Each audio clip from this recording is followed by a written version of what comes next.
everyone, this is Overpass Live. My name is Eric and I make apps. Now once again, I'm kind of struggling to get everything ready at the last minute, even though I knew way ahead of time that I was be doing the live stream, and I gave myself plenty of time, but then I just messed up. I'm still having trouble on the Mac OS Catalina. Oh, anyway, so this is Overpass Live. My name is Eric and I make apps. This is our weekly live stream where we talk about whatever we want to talk about. It's completely unprepared. We talk about app stuff. We talk about whatever's on our mind, and it's completely unprepared, unrehearsed, and we just chew the fat for however long we, until I get too hungry and I have to leave. So last week we didn't do a live stream, so maybe some of the questions have bunched up, or maybe nobody shows up because I didn't show up. And last week I was Thanksgiving. Oh, another thing is this week I think we might be streaming onto LinkedIn also, but I'm not sure. So if anybody does go on to LinkedIn, go ahead and leave a comment.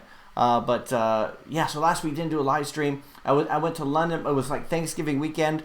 And we don't celebrate Thanksgiving here. My sister moved to Germany, so she came out, and we went to. I was, on Friday, I was actually in London. So when there was that terrorist attack on London Bridge, I was over at Tower Bridge, and I didn't see anything, but just had a bunch of people running down the road, and they blocked off all the roads and everything like that. But that's probably the closest I've ever been to a terrorist incident.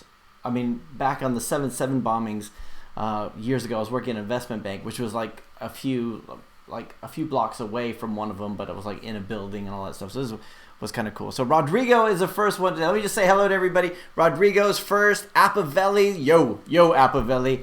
Hey, you guys, if you're not on Instagram, you might want to check out Instagram. Apavelli's doing a lot of stuff on Instagram, as is Man Don't Fap. He's one of the viewers of the channel. I'm going to forget somebody. Maybe I shouldn't mention names because I forget somebody. I don't feel bad. But if you're on Instagram and you do the stories every day, then let us know in the chat so we could all follow each other. Dude, we could be like a club. So let's see. TH96 Safio. Hey, how's it going? Coding with Chips. Hey, how's it going? Chip? UK Baz. Guess who's back? Guess who's back? Eric's back. Yep, that's right. Cody with Chip. I might have to ask you this before, but how many subscribers did you start? Live streaming weekly? How many subscribers did I have? I think it was under 10,000. I think it was 9,000, maybe 8,000 or 9,000. As I remember, the reason I did the live stream, I started doing live stream because I went to a YouTube event.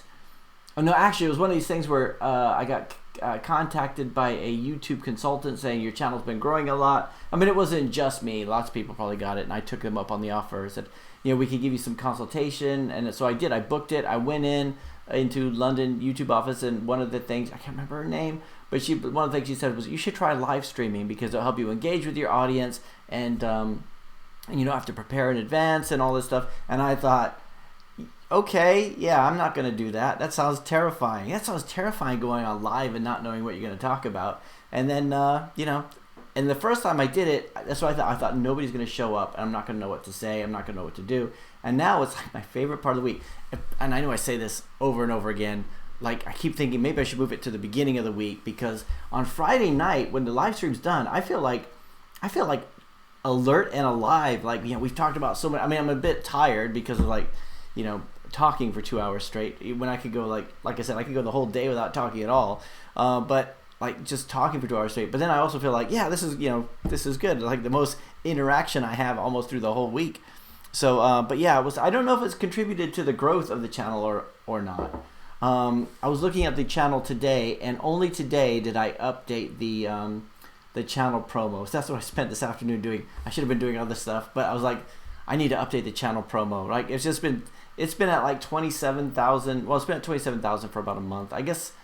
But it doesn't grow as fast as other channels do. But I really appreciate everybody who does watch. I mean, it doesn't really make a difference how many subscribers you have. But it's kind of it's like a leaderboard, just like a leaderboard for me. How many subscribers can we get? So I was looking at it, and I was the channel intro. I used to have a channel promo, and I changed it because one of the things I said is, I'm not trying, I have nothing to sell you, because I said that, and then somebody says, oh yeah, what about those t-shirts at the bottom, right? So then I switched it out with the with this ad, that thing that we did, which was Overpass, stay hungry, and it was if you ever go to the, it was I keep hearing this music over here. Anyway, you probably haven't heard it as much as I have.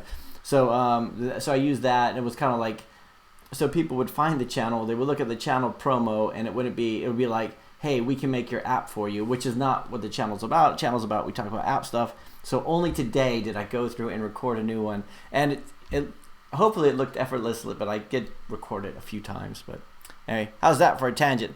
Yeah, so what would you recommend to make mobile app games? Unity or something else? Says Cody with Chip.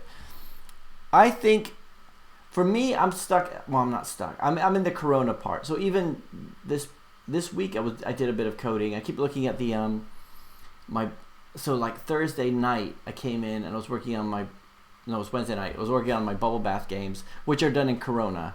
And Corona is done in Lua, so you don't have a lot of portability, but I like it's a little bit like, I like it the same way I like Flutter, where you don't have the drag and drop interface, and you don't have, like, it's just all done in code. And I don't know if you could do that in Unity, but every time I looked at Unity, Unity to me seems really complicated. I know a lot of you guys out there are Unity developers, and you've told me it's not complicated, and it uses JavaScript, and it uses C#, but it seems like, okay, here's how you create an object. You create this object here, and then you open up this little window here, and then go into this window and go into this window. And I like just being able to use whatever code editor I want. And I know you could use Visual Studio, and my background was C#. My background was Visual Basic, then C#, and I was a .NET developer for many, many, many years. And then on to JavaScript. So like Unity would have been perfect for me, but at the time it cost a lot. Now it's free if you have that little splash screen thing on there. So what I would say, Cody with Chip, is I would go the Unity route, unless you already have skills in Java, or if you have skills in Objective-C. I think you go Cocos 2DX, which I think is Objective-C, and there's another one in Java, which I'm blanking on, and then you got all so I haven't seen a really good JavaScript framework, even with Phaser.io, unless it's increased in how fast it is. Rauno Jarvinen says, "Hi Eric, if you had a year to work on any type of app without worrying about the financial side of things, what would you build?" Good question. There was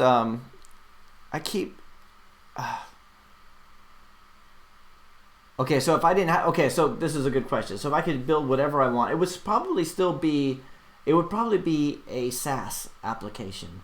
I mean, I've had like SaaS application ideas for ages, and usually when I sit down to do something, it will start off as almost like a web-based / mobile-based application. I think there's so much that can be done out there that a lot of companies are doing.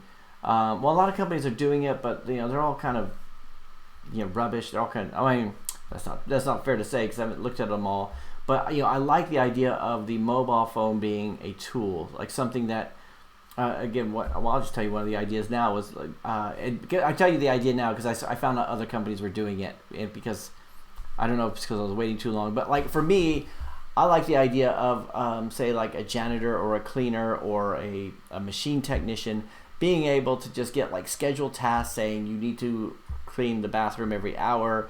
When you do it, you check in, it takes your timestamp, you take a picture, you can see, so from a management portal, you can see like a degradation over time. So if it's like machine equipment, you can see a degradation over time. You can see, make sure the person's checked in, they've done what they're supposed to do, all that kind of stuff. And I really like having that. And I know that there's things out there like that now, but I don't know if they've been done very well. But that would be the kind of thing, like a SaaS application I'd like to do. I was also working, another thing, there's every so often I will open up my code editor window and I start going, okay, all right, that's it. No more client work. I'm gonna sit down and I'm gonna spend this weekend. I'm just gonna work on this one thing, and then I open my code editor window and I start working on things. So that's when these ideas come. And one of them was like a subliminal app, right? Okay, I'm gonna tell you guys this because I'm probably not gonna get around to it. Even like I thought, maybe should I hire the developers to do it? But I would like to have like a subliminal, like this, you listen to subliminal audio. I don't see a lot of tools out there to make your own. And I would like to do something where I could record my own, so I could be like, so rather than say, and if you're into the whole subliminal thing, like all the stuff's like, you are a winner, you are successful, all that kind of stuff. I want to be like, you have you have 10,000 app downloads. I want to do something custom for me, right? And I don't see anything out there like it. Or if there is, their ASO is terrible because I can't find it. So that was one of the things I thought. Like you have an overlying track, an underlying track, which you could use text to speech, and then just sort of layer it over, or you could record your own, and then you could adjust the volume of the overlying track or the underlying track, and then export it, and then you have a whole library where you can share it with other users. That was an idea. I'm just, I was thinking about that earlier. I kind of sketched out some ideas, opened up the Flutter window, spent about 3 hours just tinkering around, and then life caught up with me. Then life slapped me in the face and said, hey, remember all that other stuff you have to do? So then I got to that other stuff.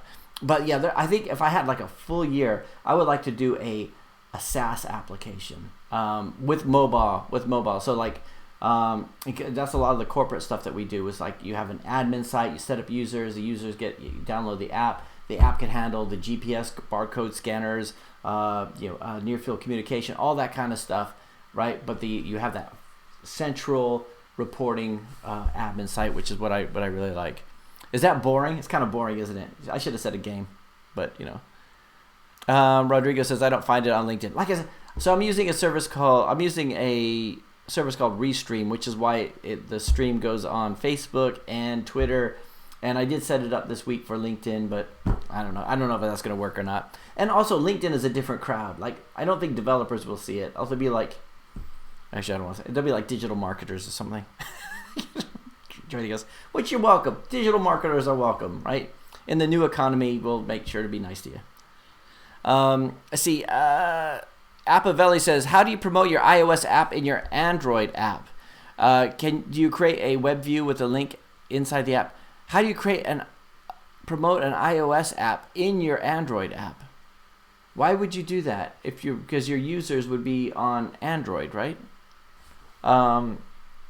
Now, one of the things you could do is do like a smart link thing. So there used to be on Firebase, it used to be I think a smart link or dynamic linking, where it will, and basically all it was it'll create a link for you, and that way you can send it out and invite people, and it doesn't matter if they're on iOS or Android, then it would go straight to that page. So you just set up the two App Store pages to get one link. And you could probably set that up yourself too if you just had like just a web page, like PHP or Node.js, whatever, which just check the HTTP refer, saying if you're on an iOS device, then go here, just like a redirect on each one. But not the refer, the device, whatever. Remember back in the web days when we used to do browser sniffing, so find out what browser are they actually coming in on, doing that. I know there's logic out there to do it, but that's one thing. So then that way you could share it with other people. But is that what you mean, Appavelli? Let's see. Oh, my dad's on the call. Hey, Dad. So, what do we got? TH96 Safo says, I have a problem. I can't find my new app on Google Play. So, what's the name of it? Let's have a look. If you can, send don't send the URL because YouTube seems to block it. Send the package name, right? Send the package name in quotes and see if that gets through. Or put spaces in between. Put spaces where the dots are if you can't get through, if it gets blocked. So let's see if we can find it and see if we can track it back. Now, from a lot of people in the last couple of weeks have been talking about how Google Play doesn't seem to be indexing very well. But I've been searching. I can't find anything about that anywhere except from other users. So it seems to be a lot more. So Rodrigo says, guys, share the videos with other programmers more. Yeah, guys, go out and share say, hey, there's this moron over at there's this guy in England who makes these videos, or yeah, share with your developer friends. And if you're like me, you have thousands of developer friends. Well, actually I do, because I have you guys, but like normally I don't know many developers. Like when I get tangent. When I get other developers who call up, when I get recruiters who call up, they say, do you know any other developers with your skills that we could call? I'm like, no, I don't. They're all working someplace. I'm the only one who left. But yes, so you guys share it, smash the like button, subscribe. What else? Do 10 sit-ups a day, floss your teeth, all that kind of stuff. Appavelli says, it might take 2 to 4 weeks for new apps to propagate in the Play Store. Also, unpublish and republish the app. That has worked for some devs. Is that the case? TH96 Safo says, is it published yet? Maybe you need to wait a few hours. Yeah, let's have a look at it. I mean, let's see if we could have a look and track down, because it's got to be ranking for something. Let's go. Let's see if we can like examine it and go like really obscure. Let's see. Welcome Hell. Hey, how's it going? Says, hi Eric, I have a question. My AdMob account was suspended by AdSense. They say because of invalid traffic. That's very sad for me because I never did that. I wrote an appeal form waiting. The answer was the alternative to AdMob is the best. From what I've heard, see, this is where we go back to the different ones that I've tried, and I've stuck with AdMob for the last few years. And if I get in the situation that you are, I'm going to be in the same boat. But I've gone to AppLovin in the past. They seem to be pretty good. But Facebook Audience Network, from what I've heard, from what people have told me, Facebook Audience Network is probably the next one I would go with. I've used it before, and I haven't seen a lot of results with it, but I've gone through AdMob mediation, and I keep thinking maybe if I go natively with Facebook Audience Network, I would do better. And then you also have Facebook Audience Network. I don't think it works well in every single country. Or no, that's Amazon. Amazon doesn't work well in all the different countries, but I would try that. At least get something in there now, and then that way you can switch back if they when the appeal goes through. Like you're just wasting impression space. You've got something out there that's just, if it blows up tomorrow and you hit like 10,000 downloads, just theoretically, then you're gonna have like no ads there, and you're gonna kick yourself. So get something out there tonight. I mean, however long it takes to set up this Facebook Audience Network, because it was years ago that I did it. Mega Man 2016 is 23rd. Did you actually count? Glenn Ferris says, hi Eric, I published a publisher approached me to publish my hyper-casual game I developed. Do you have any experience working with publishers? Any advice? No, I don't. I know that, I've been talking, like, Rifat Erdem, who's always on the channel, he might be on here tonight. He talks a lot about publishers and how publishers will take that chance and go out there and actually promote your app for you. For me, I think if it takes off, then can you get it back? I think it's, how much percentage they take. I have never been approached by it, but I've heard and I don't know any developers who have gone with publishers. Like personally, I don't. So I have no anecdotes to share, but I know that I've heard people talk about YouTube channels, and they get approached by, these conglomerates that want to promote them or whatever, and then they spend a lot of time trying to get out of that contract, which can be difficult. So I'm afraid I can't help very much there, Glenn. But oh, by the way, speaking of contracts, so yesterday I put out a video about the HR company that I was with, and I put the video out for like maybe 3 hours, right? And it was basically talking about, there's this HR company called Peninsula HR. They've got me locked in this contract, right? It was just I hated the service. I couldn't get out of it. Every time I try to cancel, they say, okay, the cancellation fee is the rest of your term up front, right? So I had like another year and a bit to go on it. So another 15 months. So if I were to cancel it, then I'd have to pay like I'd have to pay 2,300 pounds or something, right? So I put out a video saying, here's my experience with this, and then within a few hours it was down. So everybody who I did say I would take it down, but that's how I could be bought. But like for those of you guys who are thinking about doing a YouTube channel, that does help. When somebody's trying to screw you over, just to be able to do something publicly. So I appreciate everybody who. So I apologize about I took that video down, but it was interesting. Adam, I don't know if I should have said the name of it. Hopefully they're not watching. Let's see. Adam Major. Hey, how's it going, Adam? Mega Man 2016. Do a Udemy course on Udemy and you'll love it. Oh, you mean actually watch Udemy? I actually have one. I bought a 2D Udemy course for like, they're always on sale, like $10 or something. And I went through the beginning of it, and I just didn't really follow through. Angelo Gasparini. Hey, Eric. Says, hey, Eric. Angelo says, did you hear about Pose suspension in the Play Store? No. Poe's the Chinese video store. No, is it? It's the potato. Poe Google Play. So I'm gonna Google this now. I have not heard of it. Let's have a look. Oh, hang on a second. Am I looking at the wrong thing here? Let's see. We share 2. I can still see it on Google Play, unless it's a. Nope. It's indexed, but. All right. So why was it?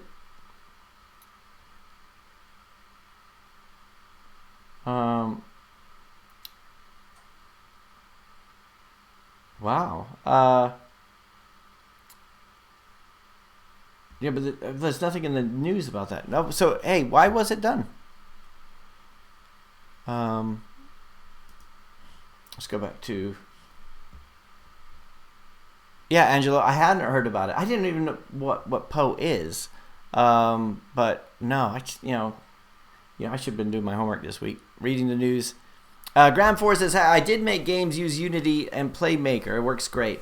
Yeah, I think it's just one of those. It's one of those things when you learn a new language or you learn a new ecosystem, it's intimidating at first. And I think if I stuck with that course, maybe it was just the one thing. I like using Flutter. I like using Corona. I like I don't like using the nib files in Objective-C or the XML files in Java or in Android Java. And Brad Ruley, who I am related to as my dad, says, I'm doing great. Thanks, Dad. Julio Cruz says, hey, Eric, happy Friday. Yeah, happy Friday. Adam Major says, popular game framework of Java is libgdx. That's right.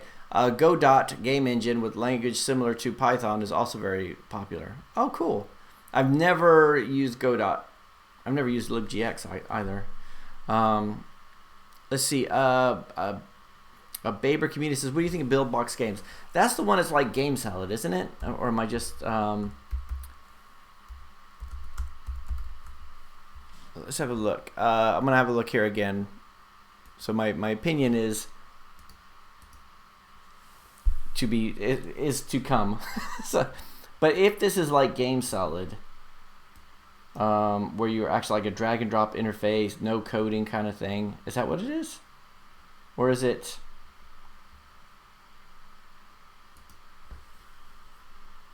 Who else out there just goes straight for the pricing link when they look at something? Like, ooh, can I afford this before I even look into it? So, indie developer, maximum worlds, minimum scenes. I don't know how many games can I create. There are no restrictions. It sounds. Would you be locked into this contract, or is it? See, there's some frameworks where you can build and deploy, and then you're only paying for the build tools, and there's other frameworks where you're actually paying for the whole back-end infrastructure, so you're locked into that. So that would be my question on that, but yeah, I'm afraid I'm not quite sure. Let's see. Rodrigo says 977 uploads. What did I miss there? What is that referring to? UK Baz says SaaS is great. Google Beekeeper software, a simple idea executed well by various companies, none mine. The numbers are insane for SaaS. I think, yeah, for me, I think there. So when I pitch things to clients, one of the things that fascinates me is like filling in niches. So I did a pitch for. I did a pitch a couple weeks ago for a company to take over their app. Right, and it was me and 2 other app companies, or Overpass and 2 other app companies, and I didn't get it because Overpass was too small or whatever. But one of the questions they asked was, I was talking about some of the apps that we worked on. I said, "What's your favorite app that you worked on?" And I thought about it, and I thought about the games were fun, but then I thought actually it was one that we did for a company that they get these reports, they get these push notifications on their phone, so they got all this equipment. I'm trying to talk about it in vague terms, so But so they have all these sensors at different like construction sites, and then they report back into a central location. And we wrote the bit that will take like a single workstation, like a CSV files, and we wrote the bit that will just parse the CSV files, like watch for the file changes, parse the CSV files, upload them to a database, and then send push notifications if it's too high or whatever. The reason I like that the most is because that changed their business a lot, rather than it was fun for me to do. It was more like they were like really happy with it. Like you're just like, yeah, that was, that's a game changer for them. Whereas other things, you're like, they may have helped them out a little bit or not, but that was like a huge change for their business. And I always think that if I was like a personal trainer, I would want to work with somebody who was a beast as opposed to somebody who was already fit, because you could, like the person who was a beast, you could be like, dude, we're going to make huge gains in a short amount of time. Whereas the person who's really fit, you're like, we're going to work really hard. You're going to get that minuscule improvement. Aiden Mack says, hi, Eric. I recently found out about amplitude analysis. Which analytics package do you use and why? I use Firebase because it's free. That's the only one I do. And also I think that recently they stopped Google Analytics for apps, which I got notified about. But mainly I use it because it's free and I know it and it's part of the ecosystem. I think the fact that Firebase has all of that stuff packaged in, Crashlytics and Crashlytics still in there? I think it is. Crashlytics, push notifications. So if you want to have push notifications at all, the likelihood is you're going to have to go through Firebase. And if you're going there anyway, you might as well pick up the analytics while you're there. That's the only reason, unless somebody tells me something that like Amplitude Analytics has that I can't get from that. But that's the only reason why. And like if I have a client, that's what I would recommend. But like I said, I haven't even looked in the other. Like I never considered myself to have an analytics problem. Like I think, the thing. You know what I hate about Firebase Analytics? Actually, there are a few things I don't like. I think the reporting interface is not all that great. But I haven't really. It hasn't been enough of a problem of actually researching anything else. TH96 Safo says, app doesn't show up on Play Store even if I search for it under the package name and the exact title. Okay. Fernando JS, nice name, says, hi, Eric. Greetings from Brazil. Have you worked with Xamarin? Only like Hello World programs. And that was the first thing I looked into. Being a .NET developer, I thought, okay, Xamarin. It was called Mono. What was it called before? I'm thinking, not Mono Develop. It was called... It was like, and they rebranded it to Xamarin, but then it cost a lot of money in the beginning. So it was like, if you want to deploy to Android, it was like $1,000 a year or something, which seems like not a lot of money, but at the time it was. And then like everything else, it just went further and further into free. So like splash screen or whatever. So, but by that time I'd already invested in my time into learning Ionic and, mostly Ionic, and then I was doing most stuff with Ionic, and then I never really went back to the Xamarin side of things. And the thing about Xamarin is, I thought they should have been promoting themselves as this is the cross-platform framework, but they were promoting themselves, at least at the time, I thought, as use a language you already know. And I thought, well, you can learn a different language. It's more covering both those bases. So I haven't, but I know other Xamarin developers, especially like when I was working in investment banks, and we're like pretty much .NET all the way. I know people have gotten into it and they've been done really, really well with it. And I know that Xamarin keeps up like with the latest changes, and they're just everything's up to date. But I just haven't got into it, Fernando. I mean, like I said, if I got into app development, like if I got into it now, like if I was a contractor, I got into app development now, and Unity is free. Xamarin is free, Corona is free. All these things that cost money when I started are now free, right? And it's just, and they're making money other ways by their publishing stuff or whatever. Remove the splash screen and everything.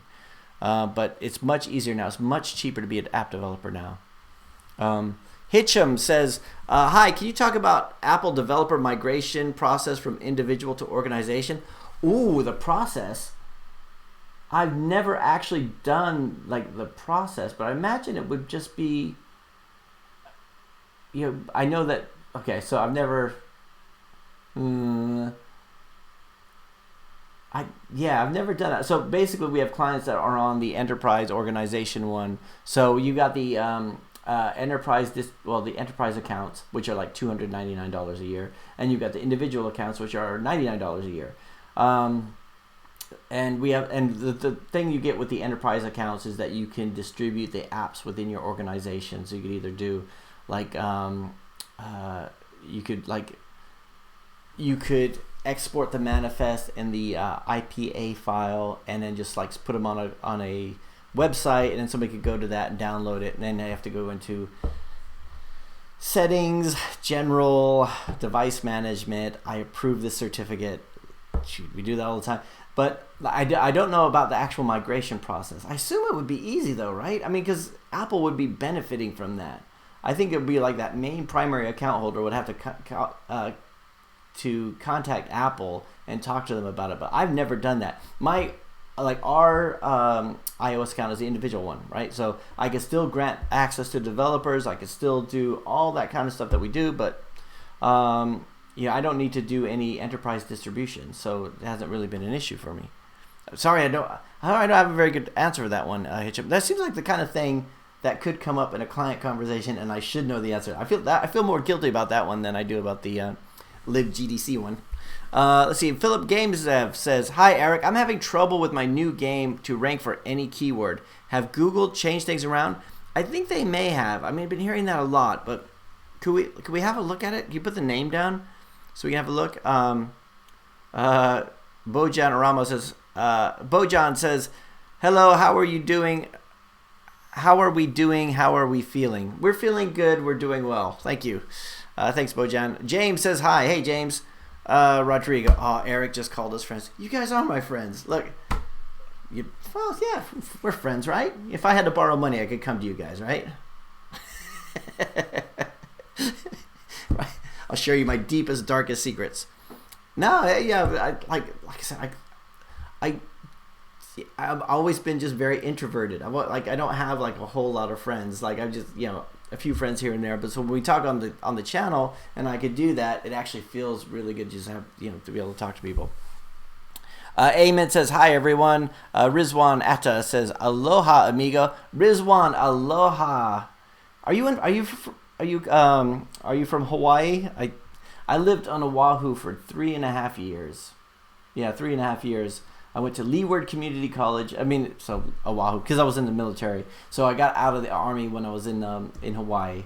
I like to when I tell people I was in the Army, I kind of like to leave it at that because they think I was like in Afghanistan or Iraq and I'm like a hardened soldier. I was like, no, it's like I was stationed in Hawaii for most of my tour at Schofield Barracks. But I love that place. Weather Action says, "Hey, I'm 19 and recently worked with a developer to update my app. Maybe check it out and let me know what you think of it. Just search Weather Action on the Play Store." Okay, so we got a title here. Let's have a look. I'm going to show my screen here in a sec. Action. Okay, so this is Weather Action for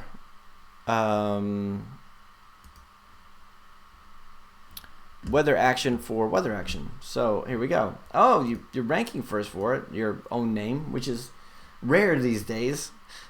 Let's see. Oh, I like it. Weather Action, hourly and 7-day forecast and apps. 205 reviews. Downloads 10,000 plus. Released, updated on the 27th of November. In-app purchases go from $2.79 to $8.49. Well done, sir, ma'am. Sir or ma'am. Yeah, you're not going for the 99-cent one. You're answering reviews. You're answering one review. And then we've got these cool screenshots, which are really unique. They're unique to me, uniquely stylized. I like it. So stay ahead of the storm. Interactive weather radar. Hourly weather. Health conditions. Latest maps for your area. Detailed forecast. Cool. I think this looks good. I think this is really well. It looks really well executed. I like the screenshots and the story that they tell, and that they're slightly different from each other, and they're keeping with the same action there. A simple design featuring more weather information than any other app on the store. Current conditions, alerts, and lighting, and your hourly forecast on the first screen. See info every hour, last 96. Cool. I think that looks really good. Oh, you did it through Good Barber? And you didn't change your package name? So you did this through Good Barber. So that's a an app builder software. Okay, cool. You've got, I was going to look at, you've got 205 reviews.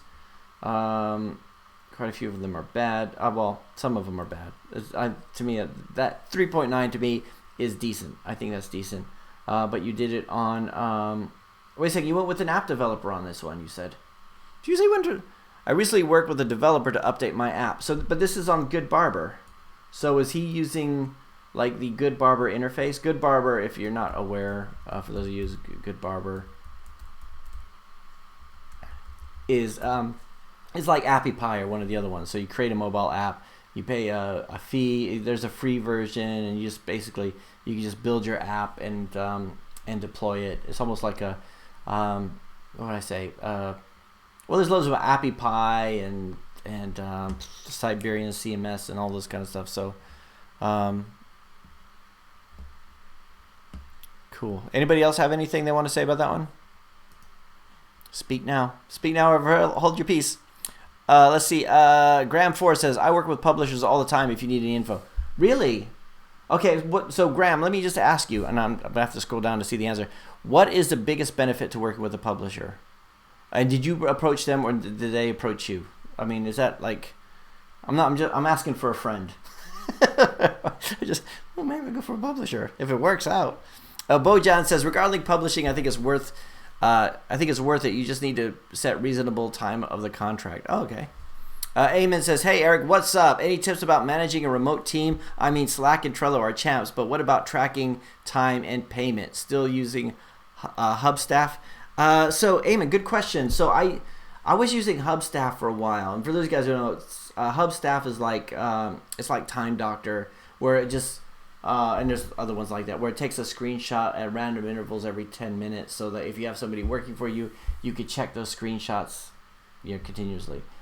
There's something that there's something I just don't like about doing that. I mean, the same way I don't like it. I hated it working in an office when I would have a manager come up and just say, "Hey, what you working on?" Looking over my shoulder or whatever, or because it was like, dude, So you're always got to be like stressed out that you're gonna, they see you looking at the wrong thing. You might be looking at something that's totally related to your project, but it might not look like it's related to your project.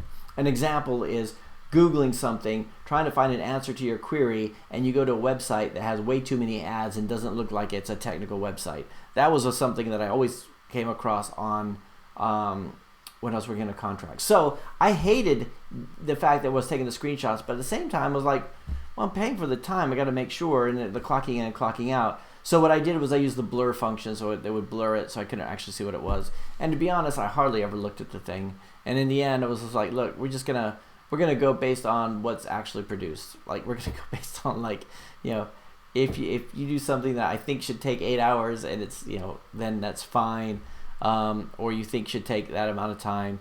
The downside of that is if they work really slow, then it's not good for them. If I think something should take 2 hours and somebody else thinks it should take 8 hours, which is not uncommon because I'm not the one doing it, then if it does take 8 hours or 2 days or whatever, I'll be like, I'm just kind of surprised that it's taken so long. So, but that was one, I did use that for a while, Hubstaff, right? The other thing is we have a daily summary, and I would show you my Slack here. On Slack, we have a channel just called the Daily Summary, which has to do, and it can't just be, today I worked on this project. It has to be like detailed, like this is what it has to be like, it has to show what's gone into the day. So, and I wish I could show it to you, but I don't really want to show like my team stuff. But so they have to put like the daily summary for the day or the next day do it. I prefer to do it at the end of the day, where they'll say, what did you do today? What are you going to work on tomorrow? And do you need anything from Eric?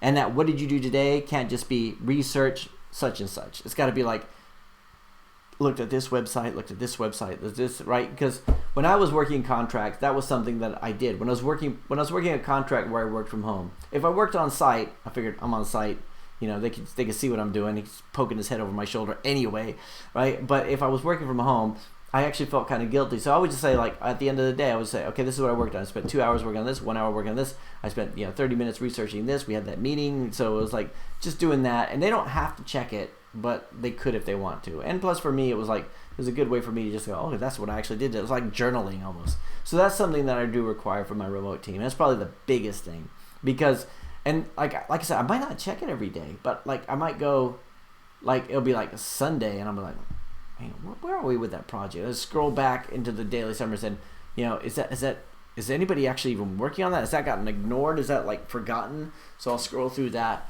And yeah, so that's probably the biggest thing. So for me, we used Trello a lot in the beginning, but what we found was Trello, we had too many different things going on. So we had Trello, we had HubSpot, the CRM system. We had, for a while I was using, different to-do lists. I use all the different,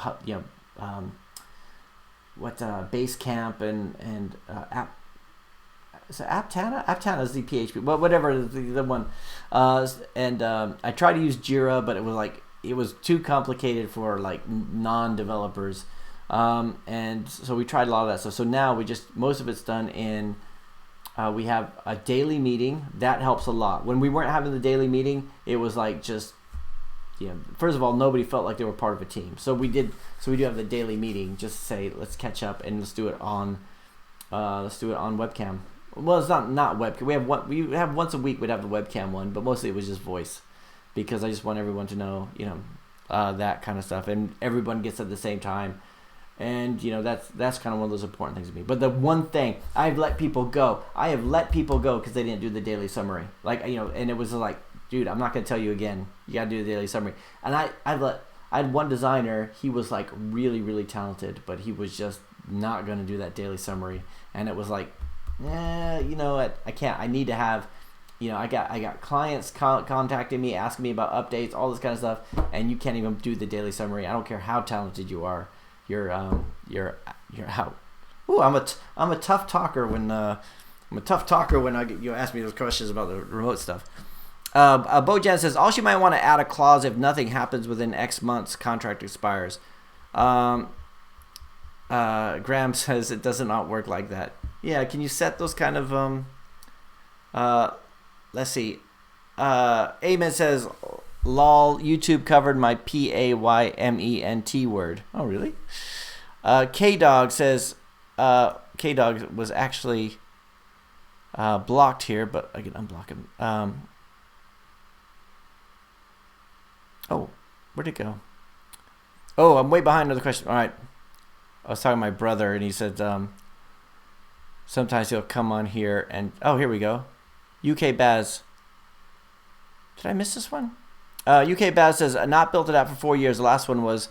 but you can still see it on App Annie. Planning to go a one-day build next week. Oh, sorry I missed this one. Sorry, let's check out UK Baz's app. I'm not sure if he wants us to, but we're going to do it anyway. Him, her, he, she. See.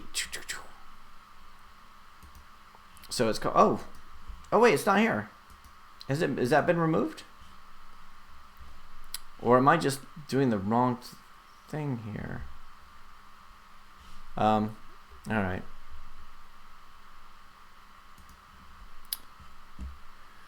So that was Amen's Bojan. Let's see. K-Dog says, Eric, you inspired me to learn Flutter. Check out my app. Clippy card. Okay, so we're gonna like another app here. Go back and share my screen again. Let's see. Free memory game. Oh, this is done in Flutter, huh? So, Clippy card, free memory game. So we've got. It was released yesterday. Okay, so you don't have any reviews or anything yet, but so in terms of just being able to do something, oh, nice. So actual game in Flutter. Did you use I suppose if it's like a memory type game, I think that was like Rodrigo did a memory type game in Ionic, and I wasn't sure if Ionic would be a good choice for a game, but because it wasn't like high graphics or high screen refresh time thing. Cool. I think that looks good. Yeah, I think once you start getting some downloads, I mean, take a look at the icon, try different icons and stuff. But I think you did so you add the annotated screenshots, all that kind of stuff. That looks good, K-Dog. K-Dog, right?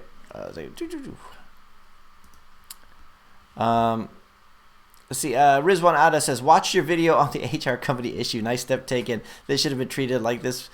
They should have treated it like this before." I know. I do feel like I wish I did that a year ago. And part of me was like, I was so tempted just to leave the video up and just so I could just warn other people. Like I was like, okay, I'll continue to pay them £200 a month, but then I want to be like their last ever client.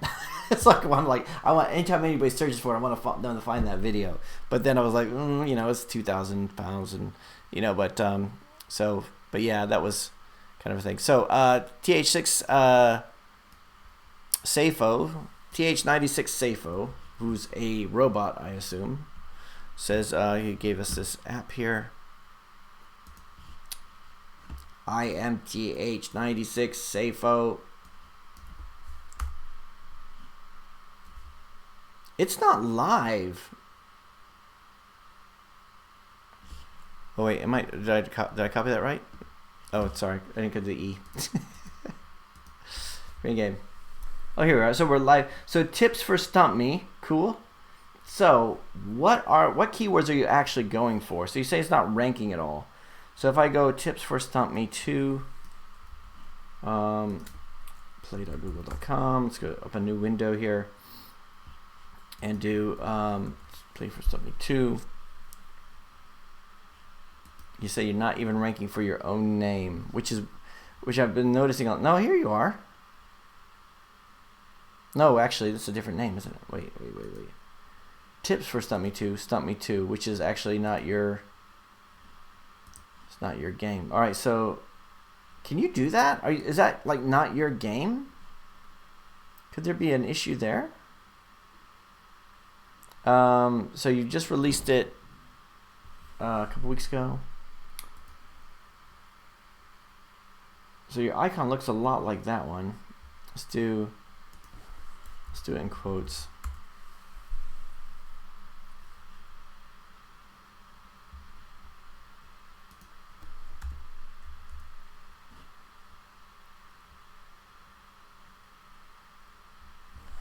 Let's go to App Annie. See if you're ranking for anything.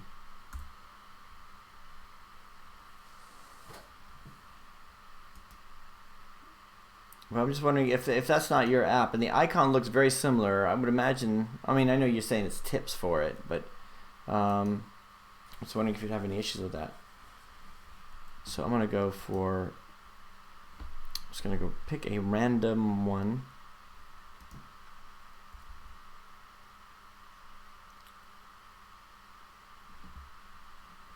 So you're not here either. Let's go to Stump Me. Actually, let's go to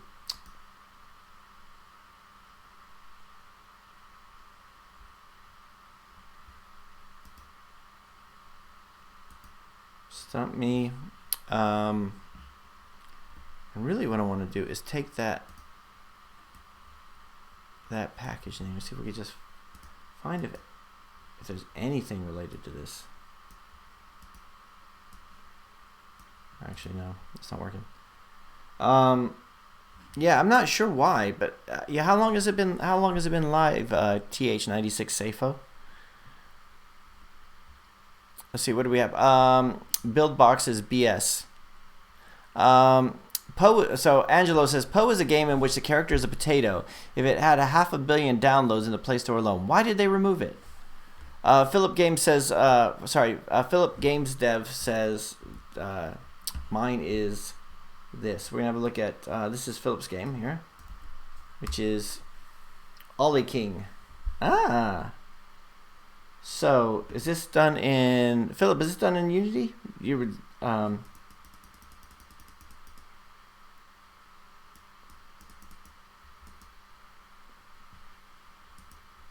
it looks cool. I would imagine. So we got added trips, September 4th, 1.1. 1+ installs. Could we so if we were to do that, if we're gonna go Ollie, is Ollie spelled that way? Ollie,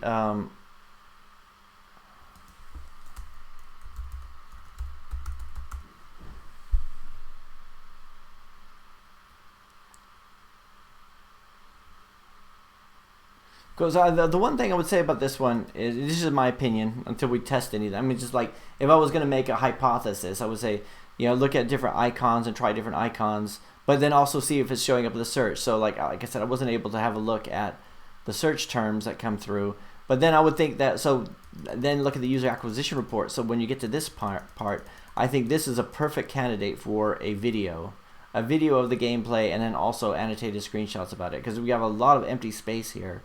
And it would be good to have something that just shows the just shows that. But that's just my opinion. What else you guys think? Rodrigo says 977 videos on your channel. Oh, is it? I always say it's like 1,000, because there's like a lot more that you guys can't see because I've removed them, or they've been like they're for clients and stuff. But yeah, I guess there are 977 videos. I guess I gotta keep at it so I get to that 1,000 mark, so that I haven't been lied the last couple times. Let's go back to third. Mohajira says, please, when you target USA in Google Ads, how much do you pay for conversions? 1 USD, 2. For me, when I do Google Ads, I was trying to go for like $1. Like if I could keep it down to $1, that would be good. But or actually £1. But sometimes we'll go to 2. It depends on, like, so if you have like a paid application. So when I was doing it for Ear Agent, and it was working really well, so I was getting like between £1 and £2 per install. So it was like a lot of impressions, but like what it calculates by, so the people actually followed through and did the install. But it was selling for like $4.99, so it was like it was making a profit. That's like perfect, right? And then when they reinstated it, I started doing that again, and they took it down again. But yeah, so it depends on the application, because it's not just you're not actually paying for the install, you're paying for the impressions, and then those impressions should work. So if your cost for install is really high, that means not enough people are clicking on it. That means the ad sucks, or they're not downloading. What I mean is they might be clicking on it, but they're not actually doing the download. So then you're still paying for the impressions. So one of the misnomers would be that you're only paying if somebody installs the app, but you're not. You're paying regardless. Okay, here's something about ads. I was running a LinkedIn ad this week. I ran it for 3 days, $10 a day.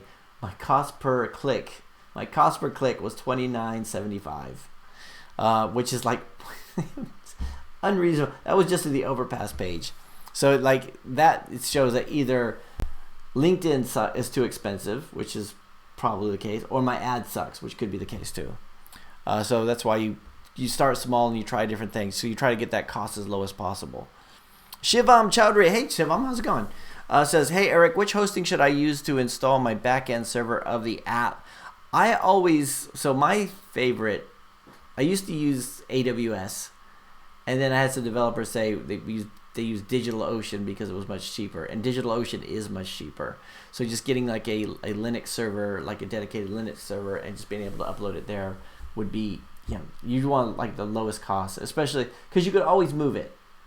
Yeah, but you can move it if you have a domain. So like don't reference the IP address unless you can redeploy the app. But if let's say you put it on like a low-end server on DigitalOcean, like if you need like a custom server where you have root access and everything, like let's say you get one where you're spending $10 or $20 a month, or even less. I think you do even less.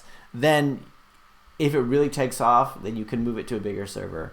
If you could do something like Heroku, then you should be able to scale that up too. So let's see. UK Baz says, adding value changed the business. Adding value changed the business you are working with. Great. Sorry, did I miss something? Let's see. Rizwan Ada says, fan of Firebase. I love Firestore and functions. Yeah, it does seem like the thing that does. So like we talk about going like so you're gonna do Node.js backend or PHP. Right, so you're gonna do either one of those as a backend, and you go to like DigitalOcean or just a plain vanilla Linux server someplace. You can move that around if you have to, if the cost of hosting goes up higher. If for some reason, if you use Firebase, and you're kind of locked into that a bit more. If you use Azure, you're kind of locked into that. So those kind of things I don't really like, but it's so much easier, and it is inexpensive, and you are going through it anyway. So like if you're saying, I need to have push notifications, so I need to go through Firebase, but I'm going to have my database someplace else. It's kind of like, well, why don't I just have everything go through the same place? Now, I do have applications where we do everything through Firestore, or no, we do everything through Azure, but when it came to like file storage, we're still using AWS S3 server because it's much cheaper to host. So like the more language agnostic or like platform agnostic you can make your code, the better. You have more flexibility if something gets too expensive. Or the last thing you want to do is end up spending a lot of money on let's go to BuildBox. If you are paying monthly for BuildBox and nobody downloads the app, like say you have 200 downloads, right, and you're paying, it does not enough to take over the server costs. You have to make that decision as like, do I just pull the plug on everybody, or do I just keep at it and then hope that I do get those up, because you're gonna have, because you have people who are depending on that infrastructure. And I've had that. I had that with Parse. Like I had an app that was doing pretty well, but Parse went away, and then Parse was like, it was a thing purchased by Facebook, kind of like Firebase. But then Facebook just discontinued it. They said, okay, they open sourced everything. You could host it on your own server. There was instructions, but it was like, I couldn't be bothered. There was just not enough users of the app. But I still get emails to this day saying, hey, I downloaded the app's not even on the app stores anymore, but still people say, hey, I was using this app, it was working pretty well, but all of a sudden it stopped working. And I'm like, yeah, we're kind of not supporting it anymore.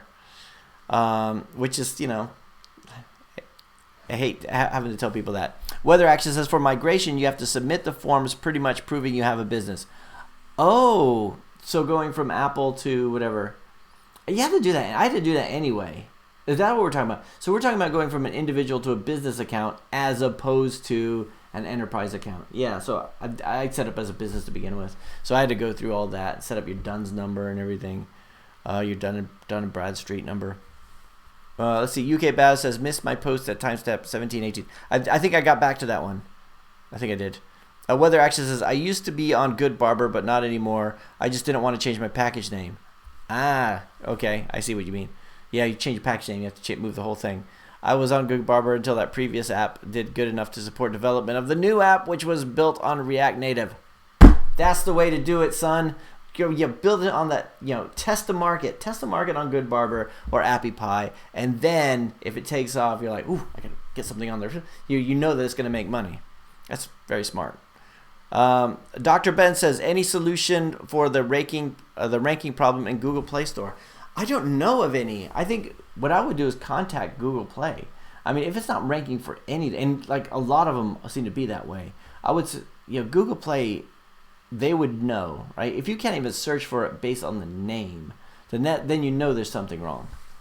Hitchum says, thank you, Mr. Eric, for your answer. Like on the video you posted a while ago, I didn't like to show my real name on the App Store, so I requested a change for my account to be a company. Cool. I think it makes sense.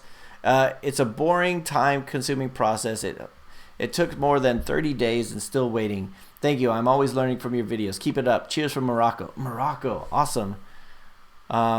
So I've said this before. I probably said it on the live stream. I probably said it in the videos. I said it. Everybody's tired of me saying, one of these days I need to take like just one of those cheap flights to go someplace. So finally, my sister came out, and she's been here for over a year. She's been in Europe. She had to move to Germany over a year ago, and her and her family have been everywhere, and I've hardly been anywhere. So I was like saying this to her. It's like, you need to book something. So I did. I booked. So next in January, in the middle of January, I'm going to in the Czech Republic. I'm going to Bratislava, I think it is. So I'm hoping to do some videos from there. But Morocco would be cool. I want to go to Morocco.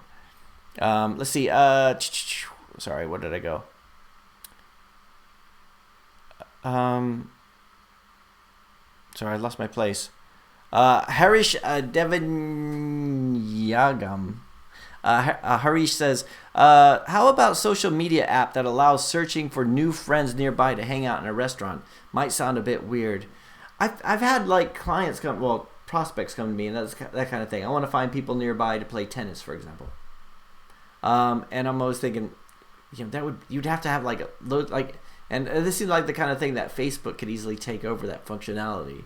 But yeah, you're kind of right. So Rana G says, nice. Thanks, Rana. Rifa's here. Hey, hello, Eric. How are you? Good. I'm good. I was just talking about you earlier. Let's see. I was talking about using publishers.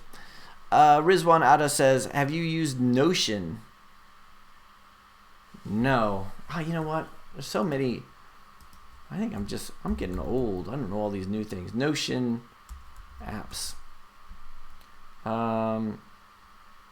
Notion, the all-in-one. No, I haven't. So that's a project management tool. I haven't used that one. Is it good? Graham Ford says, both really, but the hyper-casual game is about a low CPI under 50 cents. And D1 retention is about 50, D7 retention around, day 1 retention around 50, day 7 retention around 20. If you can hit this metrics, the publishers will sign your app and publish it with ads. Okay. That's how Voodoo work, etc. Cool. Publishers will normally offer a revenue share of 30/70 with a guarantee of 200,000 K in a year if you hit the metrics. Okay. Bear Scarf says, love everything you do, man. Everything? You haven't seen me in the bathroom. Sorry, the childish humor has to go. Love everything you do, man. Your channel has been very valuable to me and others. Thanks, Bear Scarf. I really appreciate it. I'm sorry. That was like a very touching thing you just said, and I ruined it with a potty humor. But now, thank you. I really appreciate it. Make sure you smash the like button. In fact, everybody make sure you smash the like button. And as a grown man of 47 years old, I shouldn't be saying smash the like button. But you know what? I'm impressionable. Maddie Y2K. Every week I struggle with your name. What if we leave reviews for each other's apps here to help out? What do you think, Eric? I don't think that's a problem. There's a whole is it honest to do it? Like, is it honest to do something like that? I remember when you release an app, you try to get all your friends to leave a review, and like I said, about my first review was a 1-star. My first ever review on Google Play was a 1-star. It says, WTF, this sucks. So I asked my son, I said, I didn't want to leave it myself because if anybody knew it was me, they would know that it was my app. So for some reason, I was really hung up about it. So I asked my son, can you leave another review? Because nobody's going to download this if it only has 1 star. And he gave it a 3-star. He says, it's not that good, Dad. Your kids. So, I mean, but yeah, I think, if you guys want to, just set up a group and say, in fact, put that in there. Say, everybody review my app, and then see who does. But for me, we got like LinkedIn groups. Like sometimes people say, can you comment on this LinkedIn? And at first I was like, yeah, sure, I'll like and comment and all this stuff. But then after a while, it's like disingenuous, where I'm I can't think of anything to say. Nice game, cool, 5-star, whatever. So, but Samuel Al-Hosseini says, hey Eric, hey Samuel, how's it going? Chord Funk, what's up? What are we talking about? We're talking about loads of stuff, Chord Funk. I know you probably joined like a half an hour ago. My brother, like I said, my brother says he comes on and he says all kinds of rude things and tries to throw me off my game, try to make me lose my focus. But he says, but you take like half an hour to answer any questions, so you have to sit there and watch, right? So I apologize, you guys have to wait for half an hour. Hitchum says, weather action, I did that, I accepted it. I am in last, I think the process of which is getting called by Apple support, but they never call. Okay. Let's see, Unity. Rizwan Atta says, I'm going to ask you about Password Manager before I saw the nasty password filling of LastPass. Yeah, I'm a LastPass user, which is very, very useful. It's very useful, the fact that I don't have one password I share everywhere. I mean, if any of you guys ever got the spam email where they say what your password is, and you're like, how do they know what my password is? And it's because it's been leaked because you use the same password everywhere else. So LastPass at least allows me to have a unique password everywhere. Now, if I lose LastPass, I'll be screwed. I mean, I'll have to go forgot password all over the place. I mean, it'd be okay. But it does. There's something about putting all your passwords in one place, remotely hosted, that thinks it just seems a bit am I being an idiot for using this? But everybody else is doing it. I'm just gonna go with the crowd, and when has that ever gone wrong? When has that ever gone wrong? We're following the crowd and just doing what everybody else does, assuming it must be okay. But yeah, I do use LastPass. Let's see. Samuel says, I'm learning to develop apps. Cool. I love your channel. I want to make you an app for free. You want to make me an app for free? Okay, so there's this subliminal app, right, where you have the audio for the subliminal, which we talked about earlier. Philip Games says, I misspelled Ollie on purpose to rank for the word. I am getting 0 page views. Yeah, so when we looked at it, I think if you think about what people would be searching on and how you get in front of them, but at the same time, I think maybe look at the icon a bit more and the video. Like, you just have a video on that one, because especially because everything's static, and I'm assuming that everything's going to be moving really, really quickly, and you could have that some music in the background, and don't do the strumming guitar music. I'm sick of hearing strumming guitar music like ching ching ching ching ching ching ching ching. It's new such and such app, ching, ching, ching, and then it's like all it is like the app, the phone spins in the thing, and it just shows a screen, and another phone spins in the screen. Everybody seems to be using that same template and the same music, but do something like rock and roll, spray paint, graffiti, all that kind of stuff. Make it that's just my opinion, because but I'm old. Like, I think that stuff is cool. I don't understand what the kids are into. I still think the 80s look is cool, obviously. Let's see. Patrick Chariot says, hey, hello Eric, did you remove your app from Google Play, the famous ear agent? Where is it? So here's the deal, Patrick. I was suspended in August. I kept appealing it, and then they said, okay. I said, I'll remove anything that says spy on it, anything, right? And then they reinstated it, and I went through and I removed everything, and then I released the paid version and the free version, and the paid version first, to put the ads in and everything, but I think there was one bit in it that still said no more secrets. They suspended it, the paid version, and I removed the free version before they suspend it, thinking I'm going to go back and fix that at some point. Now, one of the issues that I had with it is that it had to be 64-bit, because from the 1st of September or whatever, whenever the date was, the cutoff, right? And I was like, I didn't want, like, I guess I could go on Upwork and find something, because there's like one library that I'm depending on that does MP3 encoding, and that requires 64-bit, and I could not seem to get it to compile to 64-bit. That's one component, so it was not allowing me to actually upload it to Google Play. So I removed it. I thought, well, this functionality, I don't know who's using it anyway. And then I just got slammed with bad reviews on it anyway, saying, you released a version, took away one of the key features, and then didn't even tell anybody. I just wanted to get it live again. So in the end, I kind of just shelved it, and I'm just feeling sorry for myself, to be honest with you, Patrick.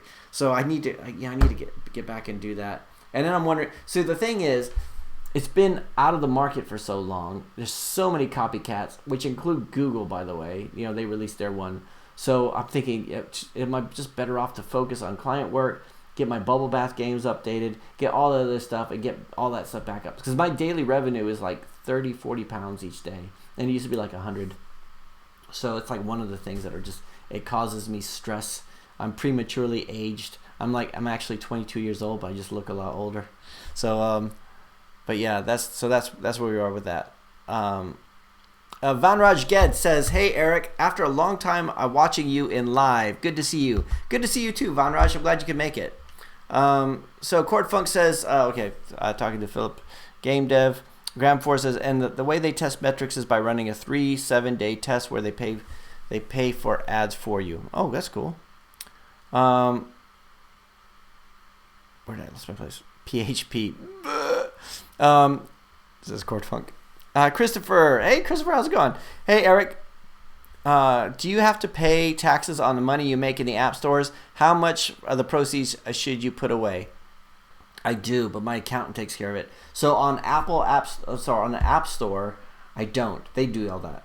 So I don't have any control over the App Store. I just get the revenue from it. Perfect. Love that. Love that arrangement. And with the Google Play one, because you get all the itemized billing, my accountant has to I have to send, like every 3 months, I send a report to my accountant. He has to go figure out which countries had VAT, and he has to go through and calculate all that kind of stuff. So yeah, we do have to do all that. But that's one of the things my accountant does, and he was complaining about it to begin with, and I was like, sorry. So they're doing that for me. But yeah, if I had to do it myself, I might just, I hate everything to do with that. Phil J, ciao, happy Friday, Phil. Philip Game Dev says, okay, I'm talking to Cordfunk. Cordfunk says, if I search Ollie skateboarding game, having this keyword skateboard in the title will probably increase the probability to hit your game. I was thinking that too, having skateboard in the title, because I did search on that. But you're thinking about what would people actually search for. But the thing is, there's a lot of skateboard games there too. But maybe there's something else, like Ollie's a good term. I mean, I know you misspelled it on purpose for the searchability, but what else is a good skateboard term? Again, this is where I show my age. See, if my brother he was into skateboards back in the day, but you got the grind and I was never a skateboard guy. Rizwan Ada says, Notion is the best. It's like one-stop shop for almost everything. People left Evernote, Asana, Trello, Todoist, Bear to one single Notion. See the desktop app. I'll have a look at that. Does it work on Mac? I'll have a look.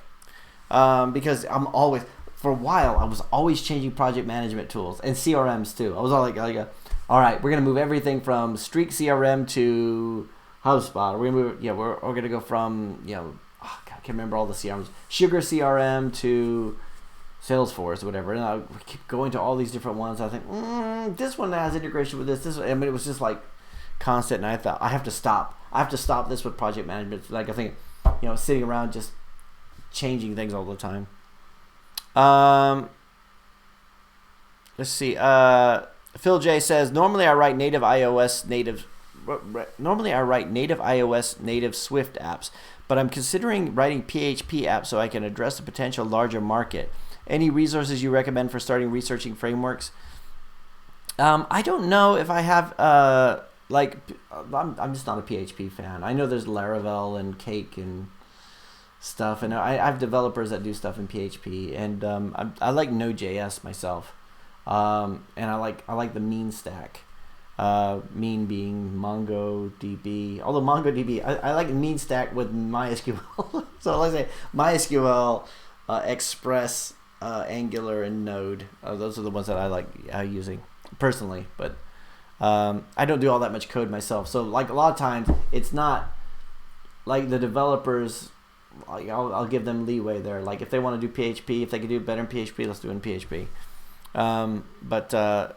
Let's see. Roman Sisik says, hey, Eric, so you're planning to trip to my home country. Nice. But Bratislava is in Slovakia, not Czech Republic. I knew it was... I keep forgetting where it is. I can't remember the name. Sorry about that, Roman. All right. So I'm going to Bratislava in Slovakia. I'm sorry about that. It's not the Czech Republic. But, if you got a couch, I'll come over. Let's see. Mohammed Hassan. I'm getting older now, and I haven't hardly done any traveling. So it's starting to. That's my whole thing. You guys like, I watch his videos because I want to learn about apps and app marketing, but all I'm doing is learning what a guy goes through when he goes through his midlife crisis. That's what we should call it. That should be the focus of the channel. We'll switch it to when a man completely breaks down. Mohammed Hassan Wasim says, if someone made an Android game app and managed to make 10,000 users engage, how much should he expect for a month? Again, we get this kind of question a lot. It really depends on how you're monetizing, right? Are you using ads? Are you using in-app purchases when you say they're engaging, right? And also what type of ads, what country they're in. There's too many variables to even know. And I know that sounds like a terrible answer, but if you had 10,000. If you had an Android app and managed to get 10,000 users to engage, how much? So, is it 10,000 users? They log in every day. How many ad impressions would they? There's too much there to know. I mean, and so let's say if you were going to calculate it, if you were going to actually calculate it, the big assumption you'd have to make would be the CPM. The CPM, and you have to say, okay, so if the CPM is $2, and I have 10,000 users, and they all log in and see one ad, let's say it's interstitial for $2, then it would be 10,000 times $2, it would be what, $20? But if they sell 2, that'd be 40. But then that's where you would have to go, and then we think that's a big if. You're talking about the impressions. If you're talking about advertising, and then you're making that assumption because the CPM in U.S. is going to be a lot higher than it's going to be in India or other countries. So, Sema Play says, Eric, quick question. Hey, how's it going, Sema Place? Can a business have multiple Apple developer accounts? If yes, can it be done, in your opinion? I don't know. I've only ever had the one Apple developer account. But I had set up a Dun & Bradstreet number.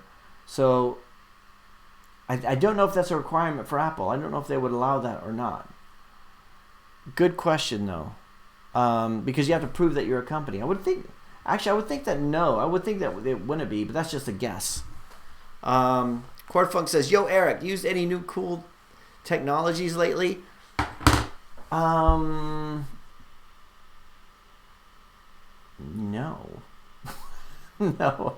I had a really good conversation with a client in the office the other day about the speakers, thinking, I'm not using those to their full potential. So last year at this time, I was really big on the Alexa Skills Kit and oops, not gonna say anything, and Dialogflow, but never went anywhere further with that. And no, I guess I haven't. Or tools. Let me think. What have I been doing lately? Been doing a lot of stuff. So they're not new, but it's just new to me. So I've been doing a lot of stuff with. So we have a client that's using Azure. So we're using Azure. We're using Azure App Services. So finding out all the different tools that we use there, yeah, I've been using old technologies. Some I'm discovering for the first time, but they're old technologies. I spent a day last week. This is when I'm procrastinating. I was my website's too slow, which it is. But this WordPress. I'm gonna see if I can speed it up by moving it to a new host, right? So I had to set up a new host. So I go to all these migration tools to migrate my WordPress host, which turns out to be 6 gigabytes in size, even when you remove all the cache files, and move it over to the other server, and nothing would work. All the stuff in the end, I just got my money back from the server and all that stuff. But that's what I've been That's a time suck, that kind of stuff. And I shouldn't be doing that anyway. I should be getting somebody else to do it for me. But you're thinking, it's a Saturday afternoon. Maybe, it's 3 o'clock in the afternoon. By 5 o'clock, I'll have all my site on a new server, and everything will be working perfectly. And then, it's, Monday afternoon. This is getting ridiculous now. But no, I haven't done. Vanraj Ged says, can you check my account at IT Geeks? So check your account. Is this your app? Are we talking about Google Play here?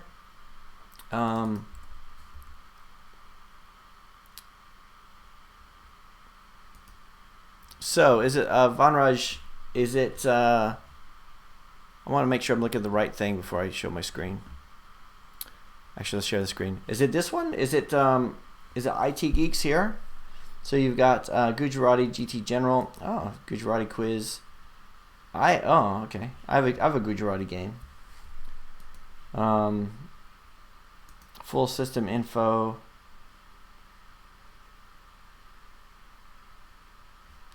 Cool. I mean, this looks really okay. So you got the graphs and charts and all that stuff.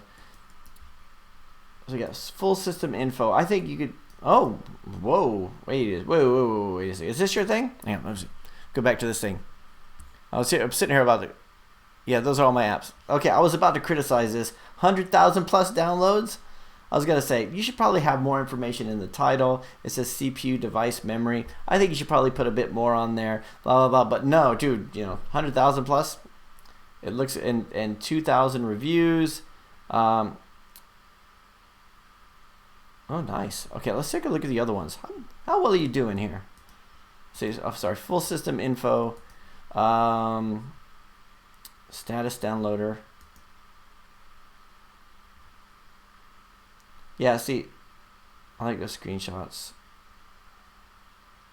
10,000 plus downloads. Not bad. I want to see the Gujarati, because my Gujarati game, people ask me, how well does that do? Thinking they're just going to do a clone of it, I think. And I'm like, I'm not going to tell you, but it's not doing that good. So 10,000 plus 6. Okay, cool. They all look pretty good to me, Vanraj. Let's see.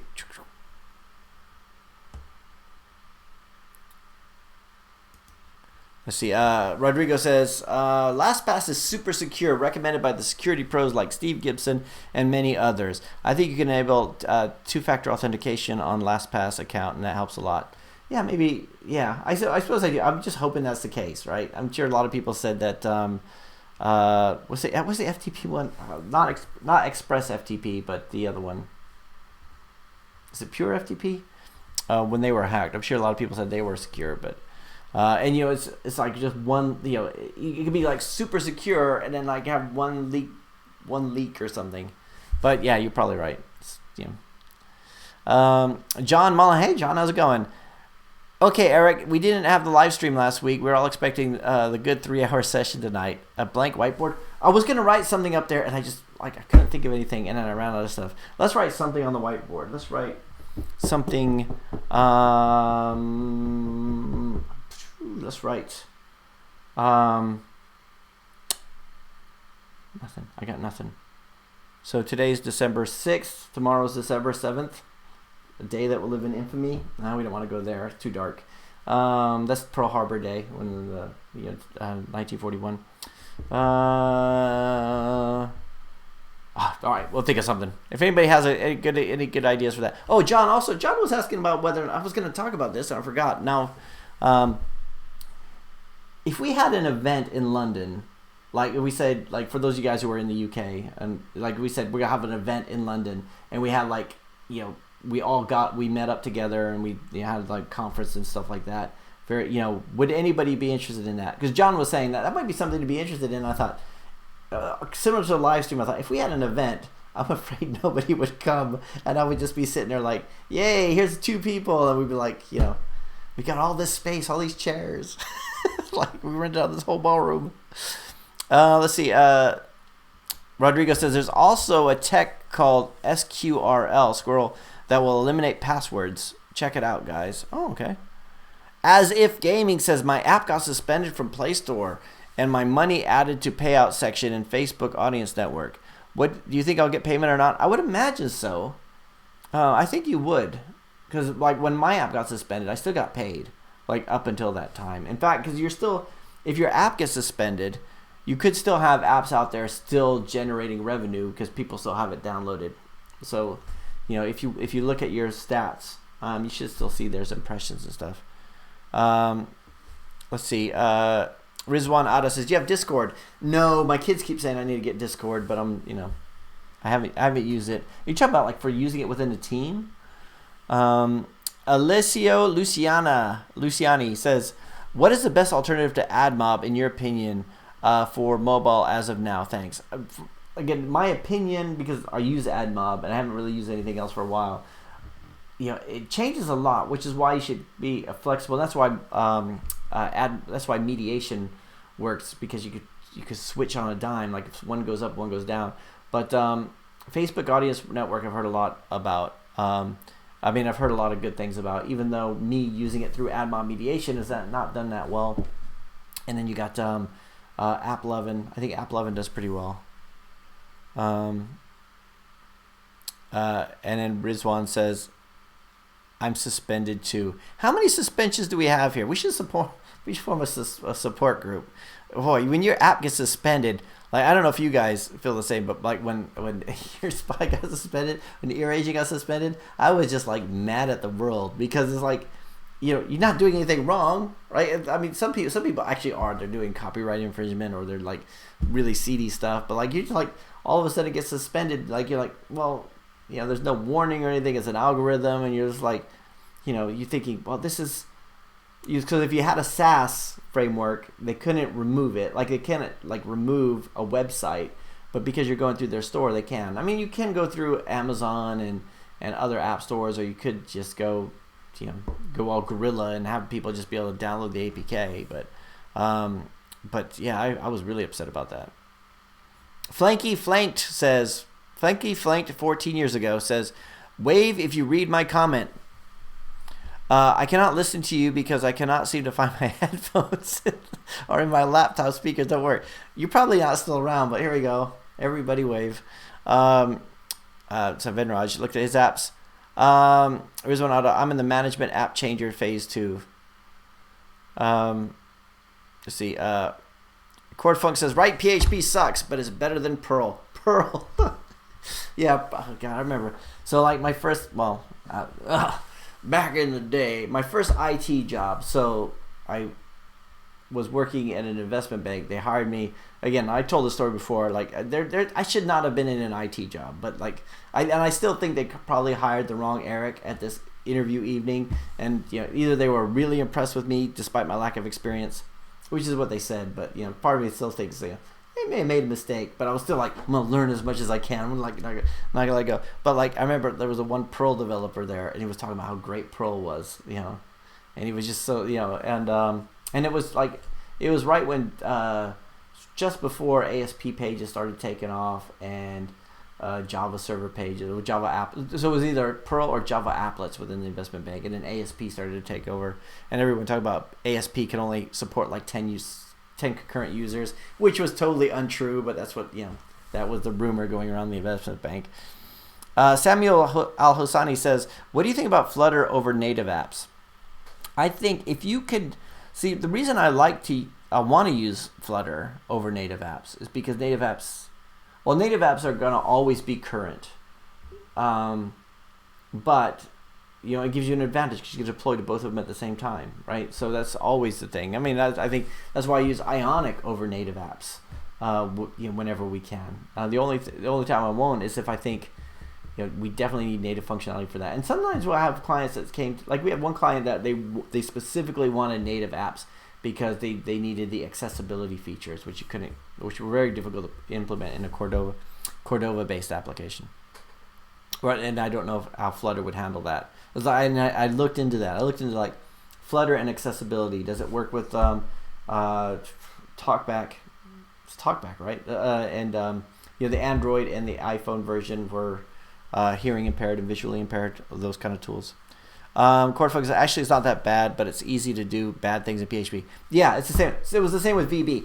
VB Visual Basic, the original Visual Basic, you could write really good code on it. I've met a lot of developers who were very disciplined, but it had a reputation for being a bad language because there were so many bad developers who could do things in it easily, and they could just deploy stuff. They could just write some code and deploy it, right? And they said, I'm a developer now, right? But really it was like it was like somebody picking up a guitar and being able to, like when you're a kid and you go to a piano and you just start banging away, think, hey, look, I'm actually making music. And you got somebody who's practicing his whole life is like, actually, you're just banging around like keys or whatever, or you're just So it's the same kind of thing. So you could you could do a lot of good things with PHP, presumably, but still, I mean, you can do a lot of good things with PHP. I may be a bit unfair with PHP, but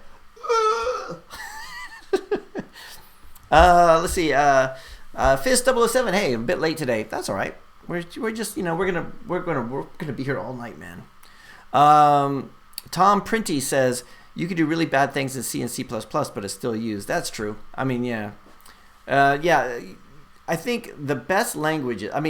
The best languages are the ones that aren't going to restrict you to anything. And last thing you want, like, it's terrible to be using I hate using a language where it doesn't compile, and it's just like, so it won't let you get away with anything. One of the reasons I like JavaScript is it's a dynamic language. So like if you have you can assign objects, you can assign properties to an object without having to declare them or whatever, right? The downside is that you could misspell a variable name and it will be completely fine with that too, right? So it's but yeah, no, I totally get what you want. Yeah, look, every time I kid PHP, but the reality is Facebook, one of the biggest applications in the world, is written on PHP. WordPress is runs on PHP, and that's been around forever. And there's a lot of bad WordPress stuff out there, but there's just because there's so many different developers out there. So yeah, you can do a lot with it, and our developers do a lot of stuff on Laravel I mean, it looks really good. It seems to be very efficient and uses memory very well. But so yeah, Tom Printy. I know I'm giving a, I know it's still a good language. I remember when PHP, when I first heard of PHP, somebody said, "Hey Eric, have you heard of PHP? Yeah, PHP is awesome. It's like super powerful, right?" And I was an ASP developer, and it was just so weird to hear somebody talk about a language that way, as if we were talking about kung fu fighters or whatever. Oh man, PHP can kick ASP's ass, right? And ultimately, I think it depends on the processor and everything. But I guess Node.js was non-blocking and mostly asynchronous. So I guess that was more of a game changer. In my opinion, more of a game changer than PHP was. But still, yeah, it's a lot of people using it. Rodrigo says, "Ouch! Your site has 20 on the page speed insights." Don't look at my page. Hey, if anybody out there wants to help me optimize my WordPress site, I need to get somebody to do that. The thing is, I could throw a rock out my window and hit a WordPress developer. Like, there's so many out there, and I'm sure there's probably a handful of really good ones. And because it's not my language, I can't tell the difference between a good one and a bad one. So it's like, So yeah, I need someone to look at my stuff. Rizwan Ada says, "Rating as a developer on Stack Overflow, is it worth it?" I've never done it. I don't. This is one of the things. I do videos. Like, so if somebody asks a question, I'll do a video on it. But I've never actually gone and answered questions on Stack Overflow, and I'm amazed how many people do. It's like, I feel like selfish in a way. Like as developers, we should probably all have a mandatory. We need to go and answer 10 questions on Stack Overflow this month or something, right? Because it's such a useful tool. How many times have you had a problem and ended up on Stack Overflow and somebody solved it? And there's just people out there just solving all these. But I've never done it. I've never answered a question on Stack Overflow. I'm kind of a jerk. Let's see. Check out Laravel. Yeah. Says Tom Pretty. Rodrigo says for mobile and 79 for desktop. So where? Oh, my site has 20 on page speed insights. All right, that sounds bad. Fist007 says, "PHP is very good, guys. Actually, it's great. Only bad devs do bad things with any language, not only PHP." That's true. Any language, anybody could mess up. Tom Pretty says, "Cordova, bad, good. What would you use for a cross-platform app?" Tom, we've done a lot of stuff in Ionic. In fact, my most popular videos where I talk about why we're not going to use Ionic framework anymore, and I ended up removing it because they asked me to, because it was like damaging it, and it was like the only thing I didn't like about it. Was it's in a web view, and it kind of scares me. We had one application where we went from iOS 12.2. I think we went up to iOS 12.2.6, and in the menu the fonts changed, they changed size, and that was one of the things I had to go through and fix. And it's nothing to do with Cordova. It had probably something to do with Safari changing underneath, but it was still for some reason it was the only place it happened. There's something in the CSS there that was causing it. I'm not sure. That might still be on my to-do list actually. But that was the kind of thing. So you're dependent on lots of different things on Cordova applications, and the web view in particular. So you've got Safari's going to work differently than Android. So it used to be Android browser, but now it's Chrome for the most case. So you got to support both of them. And you use Crosswalk and stuff, but Cordova-based apps, and I think about Ionic in general, has a bad reputation. I may have caused some of it because of the video I did, but it was that wasn't what I was saying in the video. And as they say, it's slow, it's clunky, but again, it's bad developers. It's bad developers coding it a bad way, and you can make really, really good responsive apps based on Cordova. But get my fear on that video. The one that I was talking about on that video was my fear is that it's all based in a web view, and if they should take it away one day, for some reason, like the Electron thing, if for some reason they started to just reject them for some reason, then I've got loads of clients out there that I need to go through and do that. So that's one of the reasons why I moved away from it, and that's why I like Flutter. Let's see.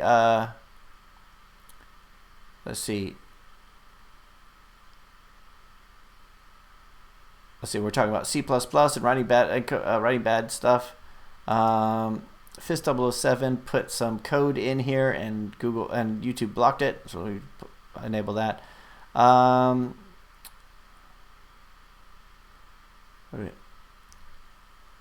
you guys conversation here about C++. Okay, let me see questions. VR News says, which programming language should I learn first as a beginner? I think you should learn Perl. No, I think you should learn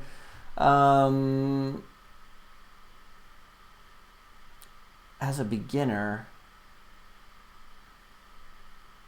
What JavaScript? You could do a lot with JavaScript. Again, if you go to Cordova-based apps, I think with so many applications are very similar. So many languages are very similar. So if you look at C#, Java, and Swift, they're much more similar than say C++ is. Right? Even JavaScript is very similar to those languages syntactically. Right? I know that they're not the same, they're compiled differently, all that kind of stuff, but they're very much the same. So you're really talking about, you get your operators down, you get your variables down, you get your loops, your while statement, your loops, and your if statements, and your switch statements, and all that kind of stuff. They're all very similar to each other, and I think going into any one of those, I think you will benefit from. Now, I also learned a bit of Lua, which is a very easy language to learn, but it's not as portable as the other ones. You don't have the curly bracket syntax. You're using the like an if statement in Lua would be if whatever, then, and then end. So you have all these ends, and you got to link it back to where it is, and that's some of the things I just don't like about it. A bit like VB used to do in the old days. Function whatever, and then end function at the end. So I think that was how the syntax went, but I prefer the curly brackets, even though sometimes that could get confusing too. Let's see, VR News, C#. Well, C# is the one you should learn according to Fist007. Cordfunk says JavaScript. You guys have already answered these questions. Or if you want to learn do mobile, probably Dart with Flutter 9. I think the thing about Dart though is, again, you can't, if you want to do something else, you just Dart. You pretty much you're stuck to Flutter, right? I guess you could do server stuff with Dart. Rizwan Ada says, write something. Yeah, I agree with that. Yeah, just try to get something. Get a hello world out there on something.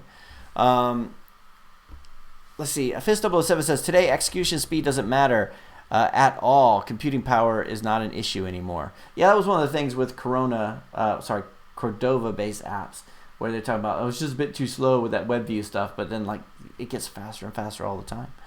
I remember when Java, this was years ago back when I was a VB developer, people were talking about Java was too slow to create desktop apps with, using the Swing. Is it Swing? I think it was Swing. And they were talking about how Java was such a slow language, and it was processing power got faster and faster, and that wasn't an issue anymore. Let's see. Tom Pretty said, let me know you need WordPress help. Yeah, I might. I've got all these errors. It's just, this is one of the things, this rabbit hole I went down thinking, now I can fix this myself, right? Fist007 says, I've never asked a question on Stack Overflow. Neither have I, actually. I've never asked a question on Stack Overflow. And it never even occurs to me. If I can't find it, I'll think, let me just figure this out, and I'll do it. And if I find something I think is really rare, I would write a blog post about it. At least that's what I used to do. Because then at least somebody's searching for it. But I think that should be, again, as a pillar of the community, you should ask it on the Stack Overflow or whatever. What I hate is reading on Stack Overflow where you see the question, it's that's the exact error I have.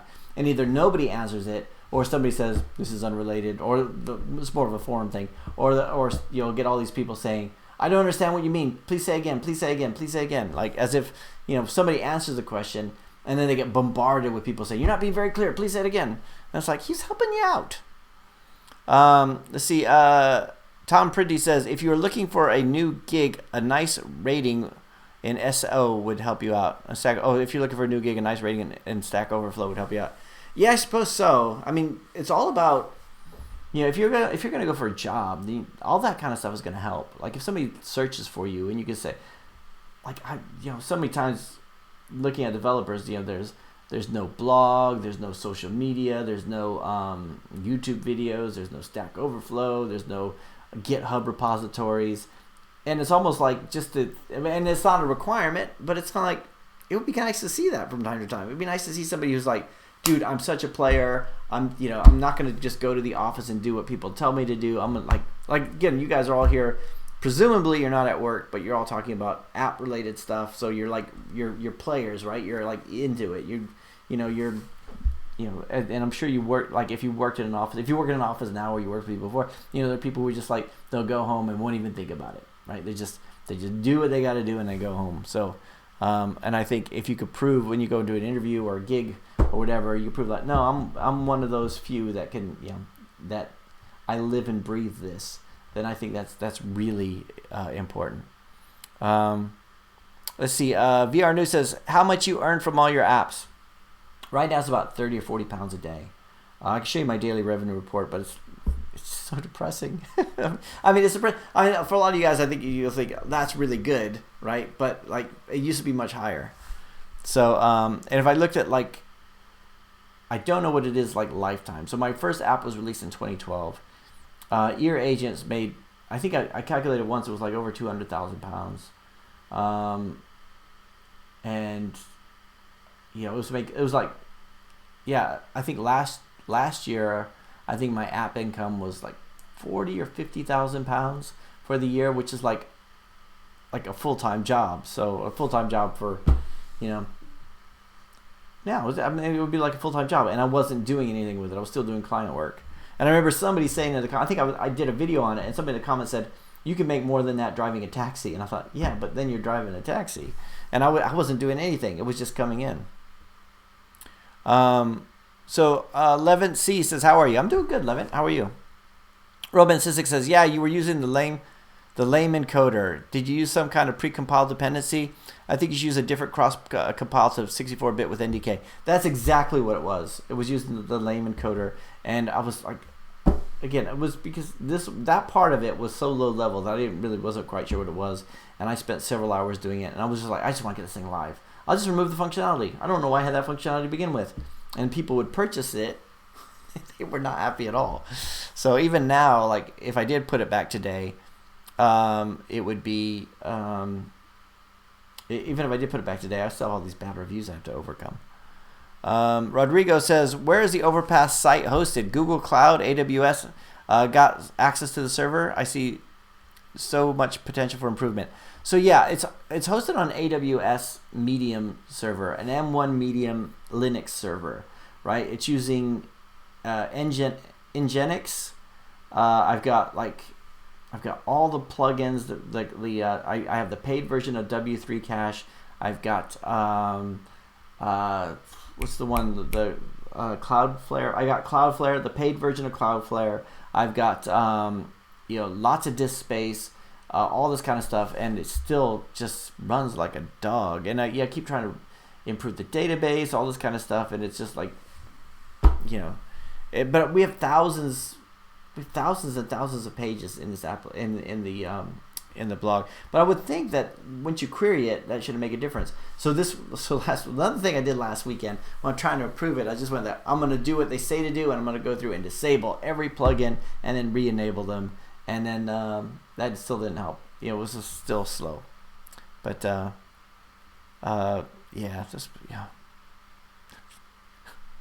don't want. I spent so much time on it. I'm like, you know what?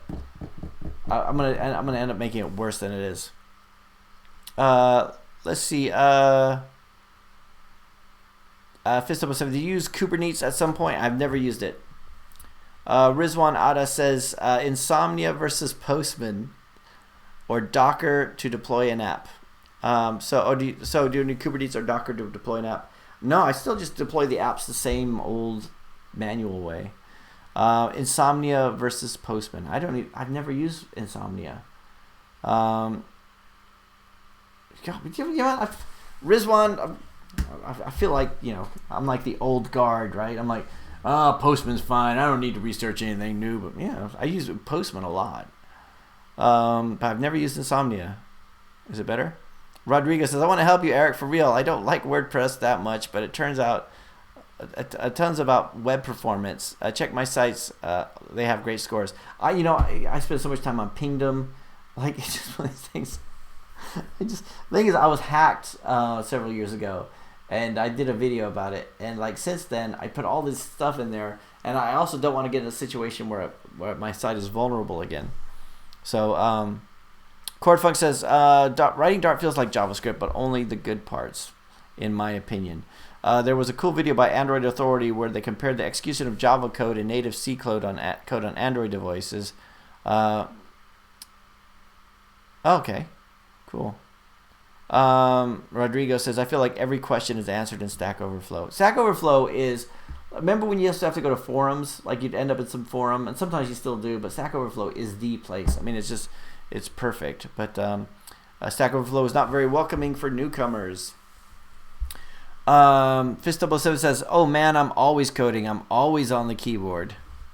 Yeah, that's just it. Yeah, as a developer, and you know who they are. I mean, I can remember as a contractor, well, even before, like when I was a permanent employee, this is how long ago it was. When I was a permanent employee working at my first investment bank, and there was some people were just like, I come in, I do what I need to do, and then I leave.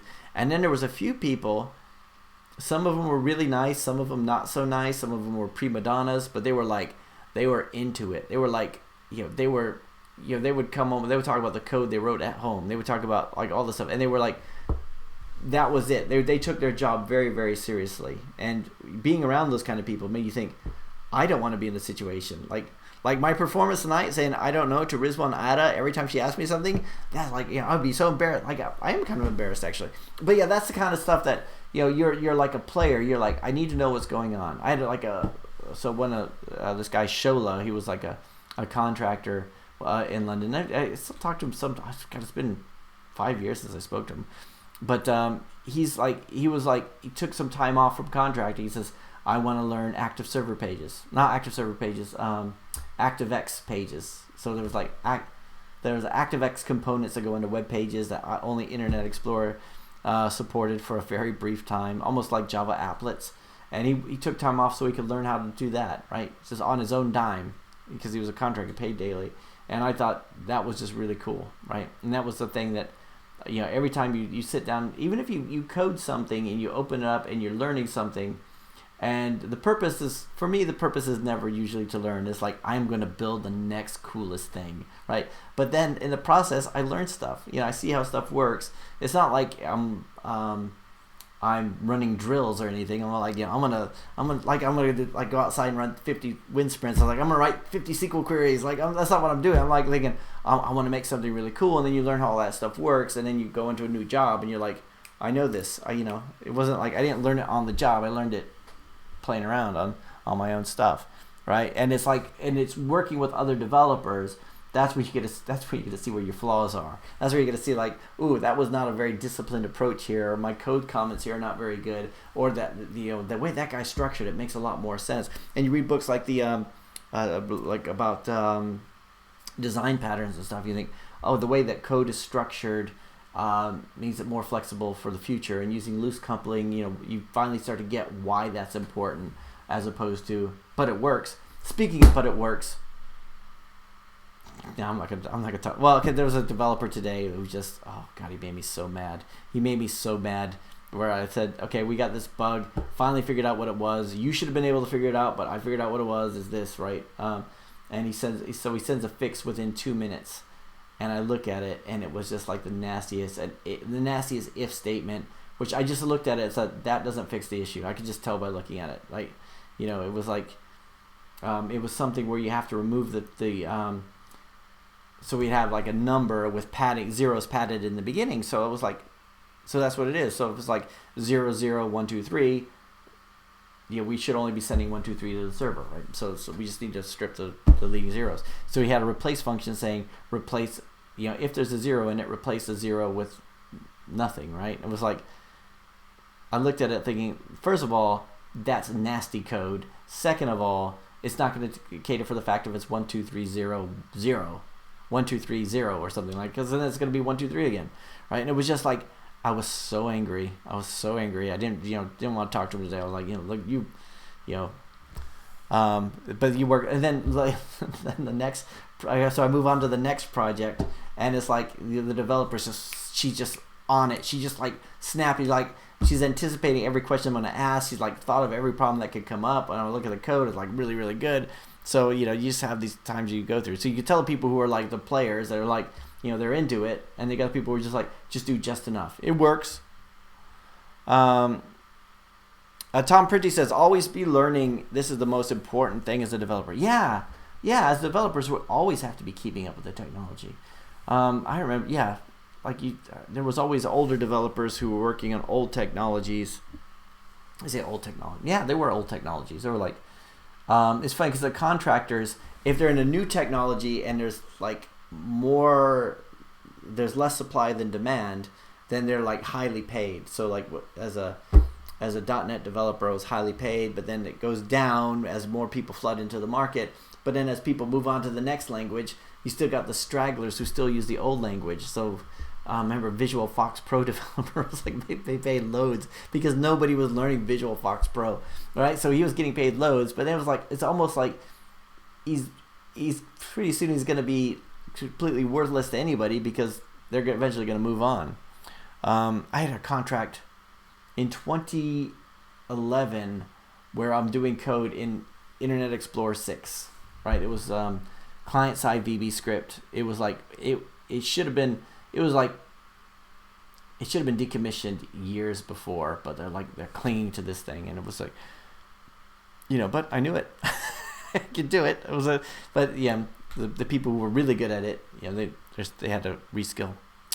Rizwan Ada says, why do you not like React Native? Because every time I try to build it, the dependencies change.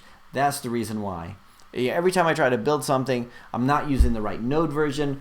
The Babel version's all messed up, and every time I try to build it, something's wrong. And that's same thing with Ionic. And there's another application. There's another application for a client I'm looking at, and it's every time the dependencies are just, I'm just tired of the dependency on a dependency on a dependency on a dependency, and it's this house of cards that eventually is going to fall over. And I know a lot of things, like even doing pod files on iOS, you still could have those kind of issues, but I find it a lot more on Ionic and React Native, and even stuff like just Angular, the newer Angulars, not the older Angulars.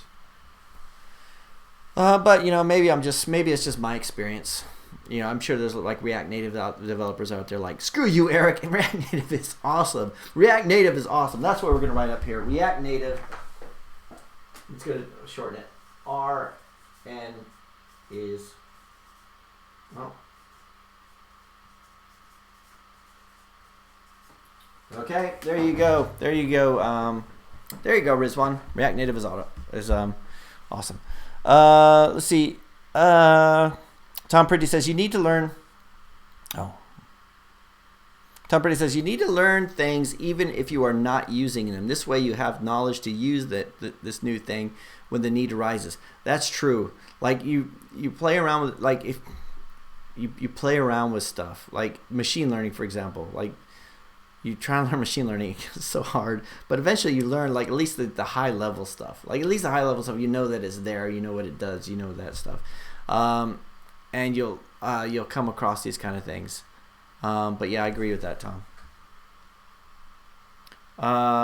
Let's see. Rodriguez said, Nginx, great. Enable HTTP2 and WebP. Already, I'm like looking. God. Rodrigo, when you talk about the, HTTP2, the stress in my shoulders comes back. I'm thinking about I don't want to spend another Saturday looking at those WordPress those PHP ini files and everything, trying to tweak stuff, and nothing works. And then I end up with nothing renders, and then I'm panicking because the site's down, and then.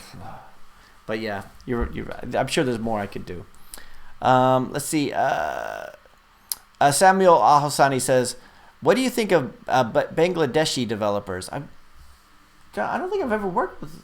Have I worked with any Bangladeshi developers? I don't think so. I don't think the country matters at all, right? And I know people. I hear this contract. I hear literally hear people say, people from India can't code, right? And I'm thinking, well, you're really talking about 1 billion people, right? A population of 1 billion people, and just like any population, there's some really good developers over there, and there's really bad developers. And if you're going someplace for the specific reason of finding the cheapest available, then yeah, you might be seeing a lot more bad developers, inexperienced developers, than good developers. So, but I do think you go anywhere, you're gonna find good developers and bad developers, and there's gonna be fewer good developers than there are bad developers. I don't say bad, maybe inexperienced. No, so this guy this morning, right? It's not so much that he was bad, because because I could put it down to inexperience. Okay, well now right? But he was adamant that he was right. He was Eric, I don't think you know what you're talking about. Look, you know what? All right, you know what? Don't take the high horse with me and give me this kind of code and try to tell me what it what it should be and what it shouldn't be. Get all mad again. I'm gonna have to go run some laps or something. Rizwan Ada says, literally, that whiteboard is eating me. There's something on it. I mean the word something. RN is awesome. That's what I said. React Native is awesome. Rizwan, I put that on there for you specifically. Blessing Williamson, can we speak? Yes, we can. You mean in person? Yeah, I mean, if you, I have app ideas, I just need to trust someone to trust 50-50. Yeah, I'm not your guy, Blessing Williamson. Well, I don't do any. So I don't do any 50-50 work, because it requires a lot of upfront. There needs. Again, as app developers, you guys probably get this a lot, where somebody says, I got this great idea, I'll tell you the idea, we split it 50-50, and you code it, I'm the idea guy, and you're like, well, yeah, I've got ideas too. And plus, I hire developers, so I have to pay them, so somebody has to invest in it. So, but yeah, Blessing. And also, if you do want to discuss about an app idea or whatever, there's a consultancy link on the website. But yeah, there's so many, my days are so full. You wouldn't believe how busy I am. So that's one of the reasons why. But Roman from Czech Republic or Slovakia says, have you ever played with WebAssembly? I used it in some of my projects, and I really like the idea of using existing C++ code directly on the web on the client side. Is that what it does? I've seen WebAssembly. I didn't know that's what it did. For some reason, right? So this is again, we're talking about web, but I thought WebAssembly was like Babel and stuff like that. All right, I gotta. You know what? I'm gonna show all my ignorance today. React for web is awesome. I'm currently learning it.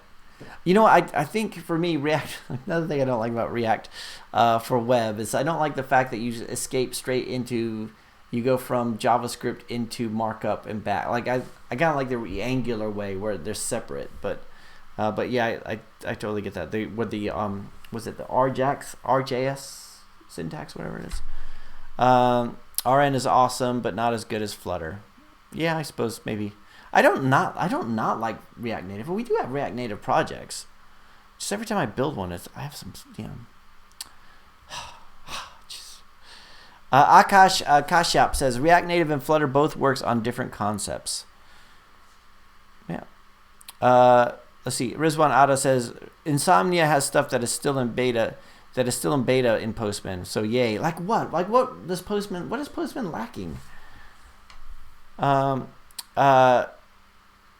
Blessing says, I'm from Jamaica and I have a lot of app to be built, but I need a partner just to hear me out. Yeah, I mean, if you want to do the consultancy thing, we can. Or if you want to, so one of the things is, one of the reasons why I do, one of the reasons I do the live stream is because there's a lot of people say, like, I used to get emails all the time, people asking me questions, and it's like I want to answer all the questions. Like, there's no reason, I have no reason to hide anything, or, you know, like, we're all developers, right? That's why people go on Stack Overflow and share the information, because this is how we, you know, if there's something I know that I can help with, I'm happy to help, but I just don't have the time.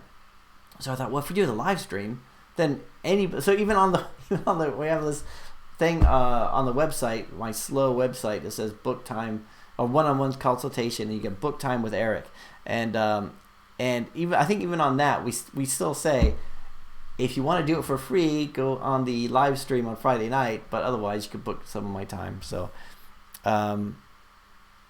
so as long as you're happy to share it with everybody. Leon Smith says, can you create AR apps in Flutter? I don't know. I'm not sure. But I mean, yeah, I haven't even looked into that. So yeah, let's see, Leon Smith. Yes, we can create AR apps in Flutter. Okay, well there you go. Steve V says, hi Eric. Hey Steve. Do you have anything to validate a new app idea, or just put it out and see what happens? So we were talking with I'm forgetting the name. So the Good Barber app earlier, that was a good one where you could go through and validate the idea before. Like, you just do a bare basis model, because you're talking about people actually finding it and downloading it. So if you could put out something and do it as inexpensively as possible. Now, if you came from Overpass and wanted us to build your app for you, I would say you should spend as much money as possible. No, but it would be. But I think I would still say you should spend as little money as possible putting it out there. But if you could, like, create some mock-ups first and just at least shop around a little bit, but also with a grain of salt. Like, my whole thing is, you know, my biggest app, I was asking opinions of it, and some people said it was dumb. Some people said it was, you know, yeah, it's okay, or yeah, that's a really good idea, or whatever. And ultimately, it's your decision about whether or not you want to do it. What I would say is do the minimum viable product. Spend as little as possible to get it out there. And the more you can define it up front, the less it's going to cost you, because you don't need to go for the super sophisticated developer who helps solve every single problem and every vague thing. You could go to somebody, you can go on Upwork and find somebody to do it. But yeah, you got to make sure you find the right person. So yeah, I mean, I wish I could say that I had something. What I would do is, so I had an app idea, what I would do is, you know, sketch it out, check the Play Store, check the App Store, see if it's too saturated. If there's something that exists that does the same thing, doesn't necessarily mean you can't release it. It just means, like, they're your competition, right? So if they're doing, and if they have something out there that's similar to what you want to do, and it sucks, and nobody's downloading it, then you might still be able to get out there and get it to do. But you're thinking in terms of, you know, is there a market for it? You know, will it work? What kind of features do you want to put into it? But I wish I could say, yeah, that'll work. Yeah, that wouldn't work. And if I knew that, I would only put out successful apps. So sorry, Steve. I'm just, you know, I don't know for sure, but and there's risk involved there. I mean, so yeah, make sure it's a small risk, and you think about what you. And don't just go to one developer for a quote. Go to, like, several, and go with the one you feel most comfortable with. Yeah, because you never know. I give quotes, and I'll tell clients. I'll say, I would suggest, so for us it'll cost whatever, thousands of pounds, but I think you should shop around a little bit, because I think you can find it better. And which is true. Like, I have no idea what other people charge.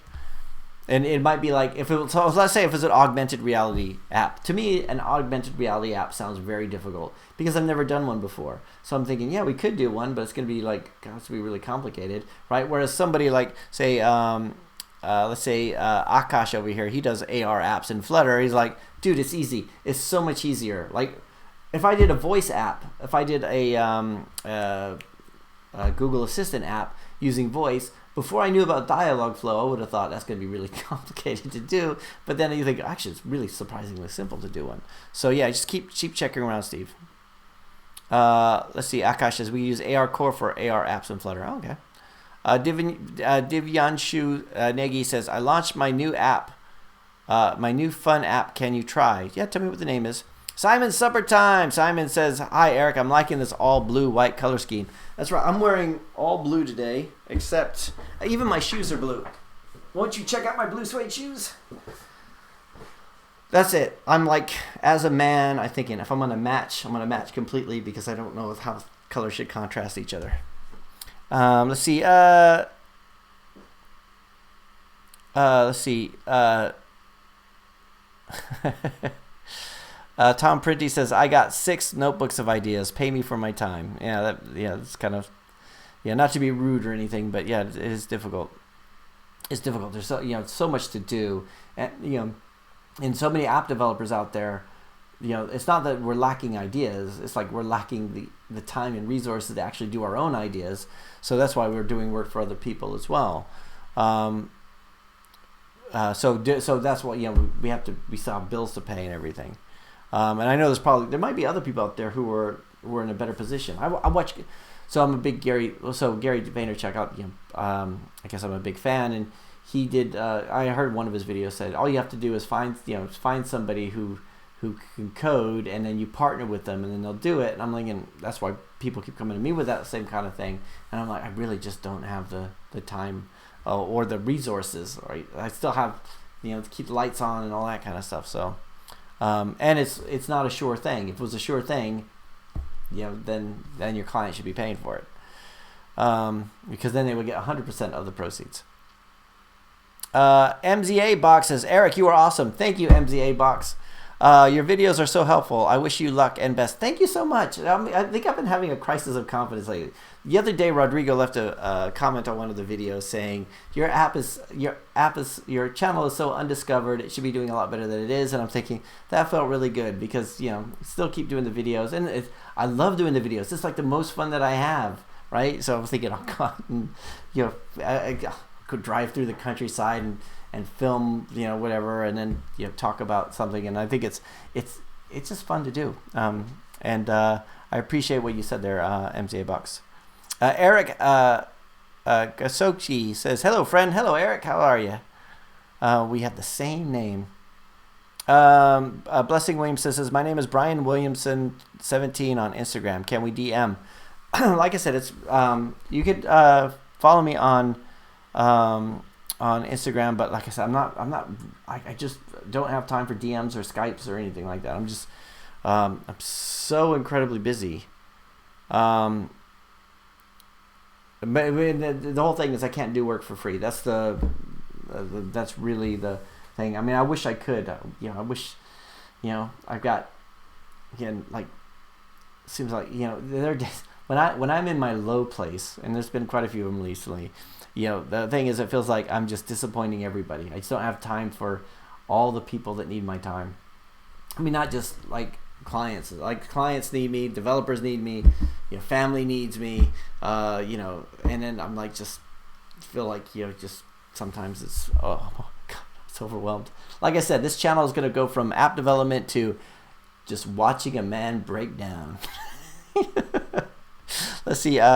Rizwan says, Flutter sucks too. I'm in widget hell. Also updates. Yeah, but you're supposed to put widgets in like different files and stuff. That's one thing that they should emphasize a lot more. But yeah, maybe. Flutter's a blessing, dude. I think I like the fact that everything's just like, I just like the fact that everything's in code. Everything is easy to check and to get. Let's see. Where was I?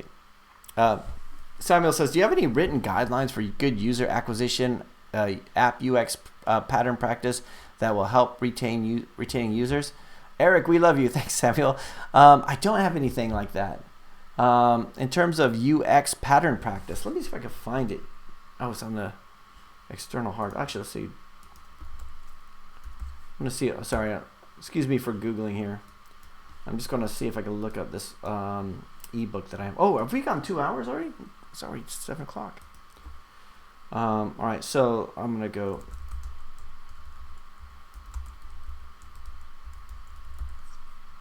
Here we are. So I'm just downloading this book. So there's a book, and it's from like 2011, so there might be an updated one, called Mobile Design Patterns. Oh, it's huge though. It's just downloading. And basically all it is images. And one reason why it's so huge is because it's all images. It was talking about the different designs, and it was one of the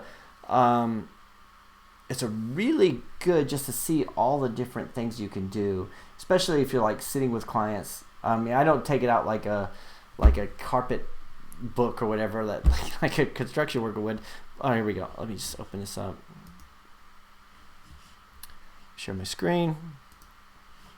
But it's an O'Reilly book called Mobile Design Pattern Gallery, and like I said, it's like 2011, so it's like, I'm sure there's an updated version or stuff out there, but sometimes just looking through the different design patterns, and it's misleading because you think design patterns, you think like the Gang of Four design patterns, but it's like the different types of menus: springboard, list menu, tab menu, gallery. Like I said, they I don't know if there's an updated one that'll give you like some different examples, all in the iPhone 4/Android look and feels, so, or old smaller phones. But like just going through this, and just to generate ideas so it was like a quick way to go through and see the different types of designs and think through, you know, when should we use this over another thing, and then when you do go sit through it meet with a client, you think, how could this work? What would be the most efficient way to do it? So even like one of the things that this book doesn't have a lot of is the hamburger menu in the slide drawer, which is hugely useful. So you got all this stuff here, but it's been ages since I looked at this. It is definitely showing its age, but that's something that kind of stuff I think is really useful.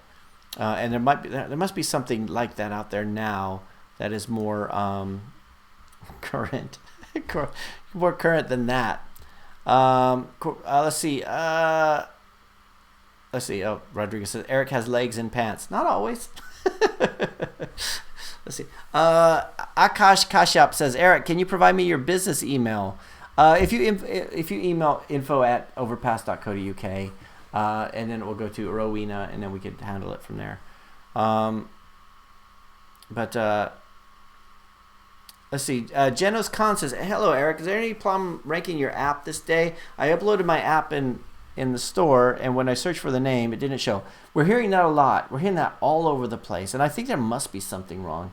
And I haven't seen anything in the news or anything about it, but like every week we seem to hear that. When did you actually publish it, Genos?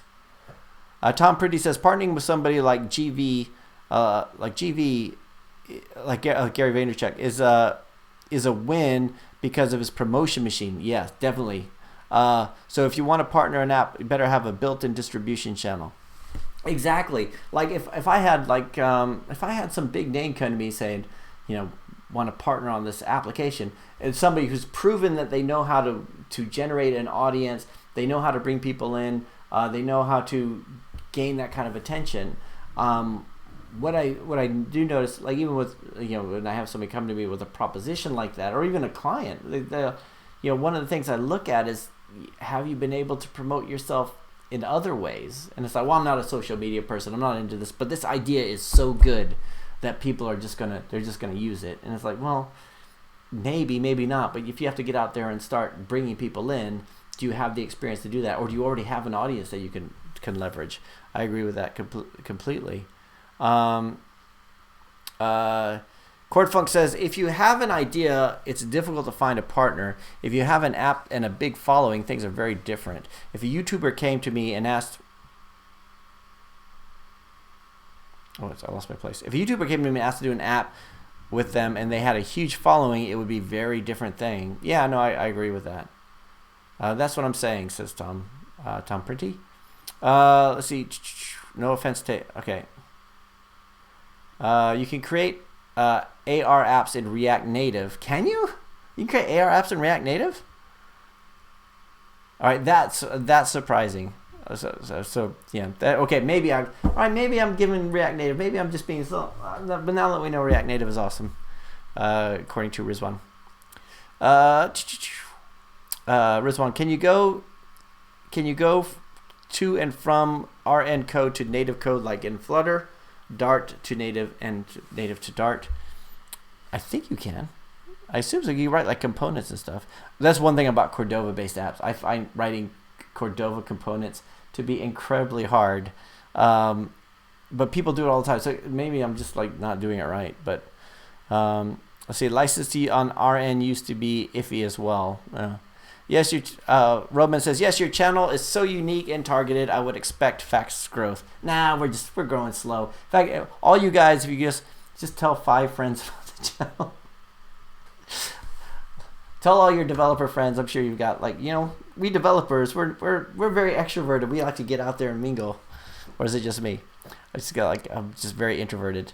Let's see. Blessing Williamson says, or Brian Williamson says, I searched the app business for 4 years, and that's how I'm sure that my app in my country just can't do it. I'm praying to God just to send me a sign of someone. I have to sleep less nights for this. Just use my book. Cool. Yeah. If anybody wants to help Blessing Williamson out with his app, please let him know. I'm afraid I just don't have the time to do it.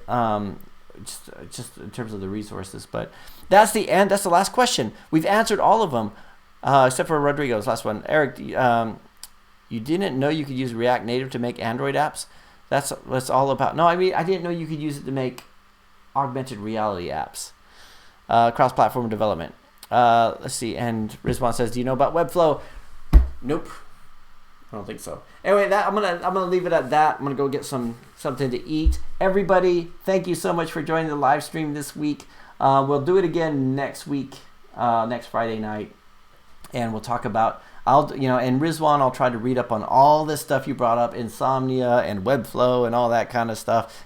And thanks everybody. And if anybody wants to help Blessing Williamson out with his stuff, then get in touch with him or him or him. And have a fantastic weekend. I have another Overpass Insights video coming out tomorrow, and then that's it. And then next week. So have a good weekend. I'll talk to you next time.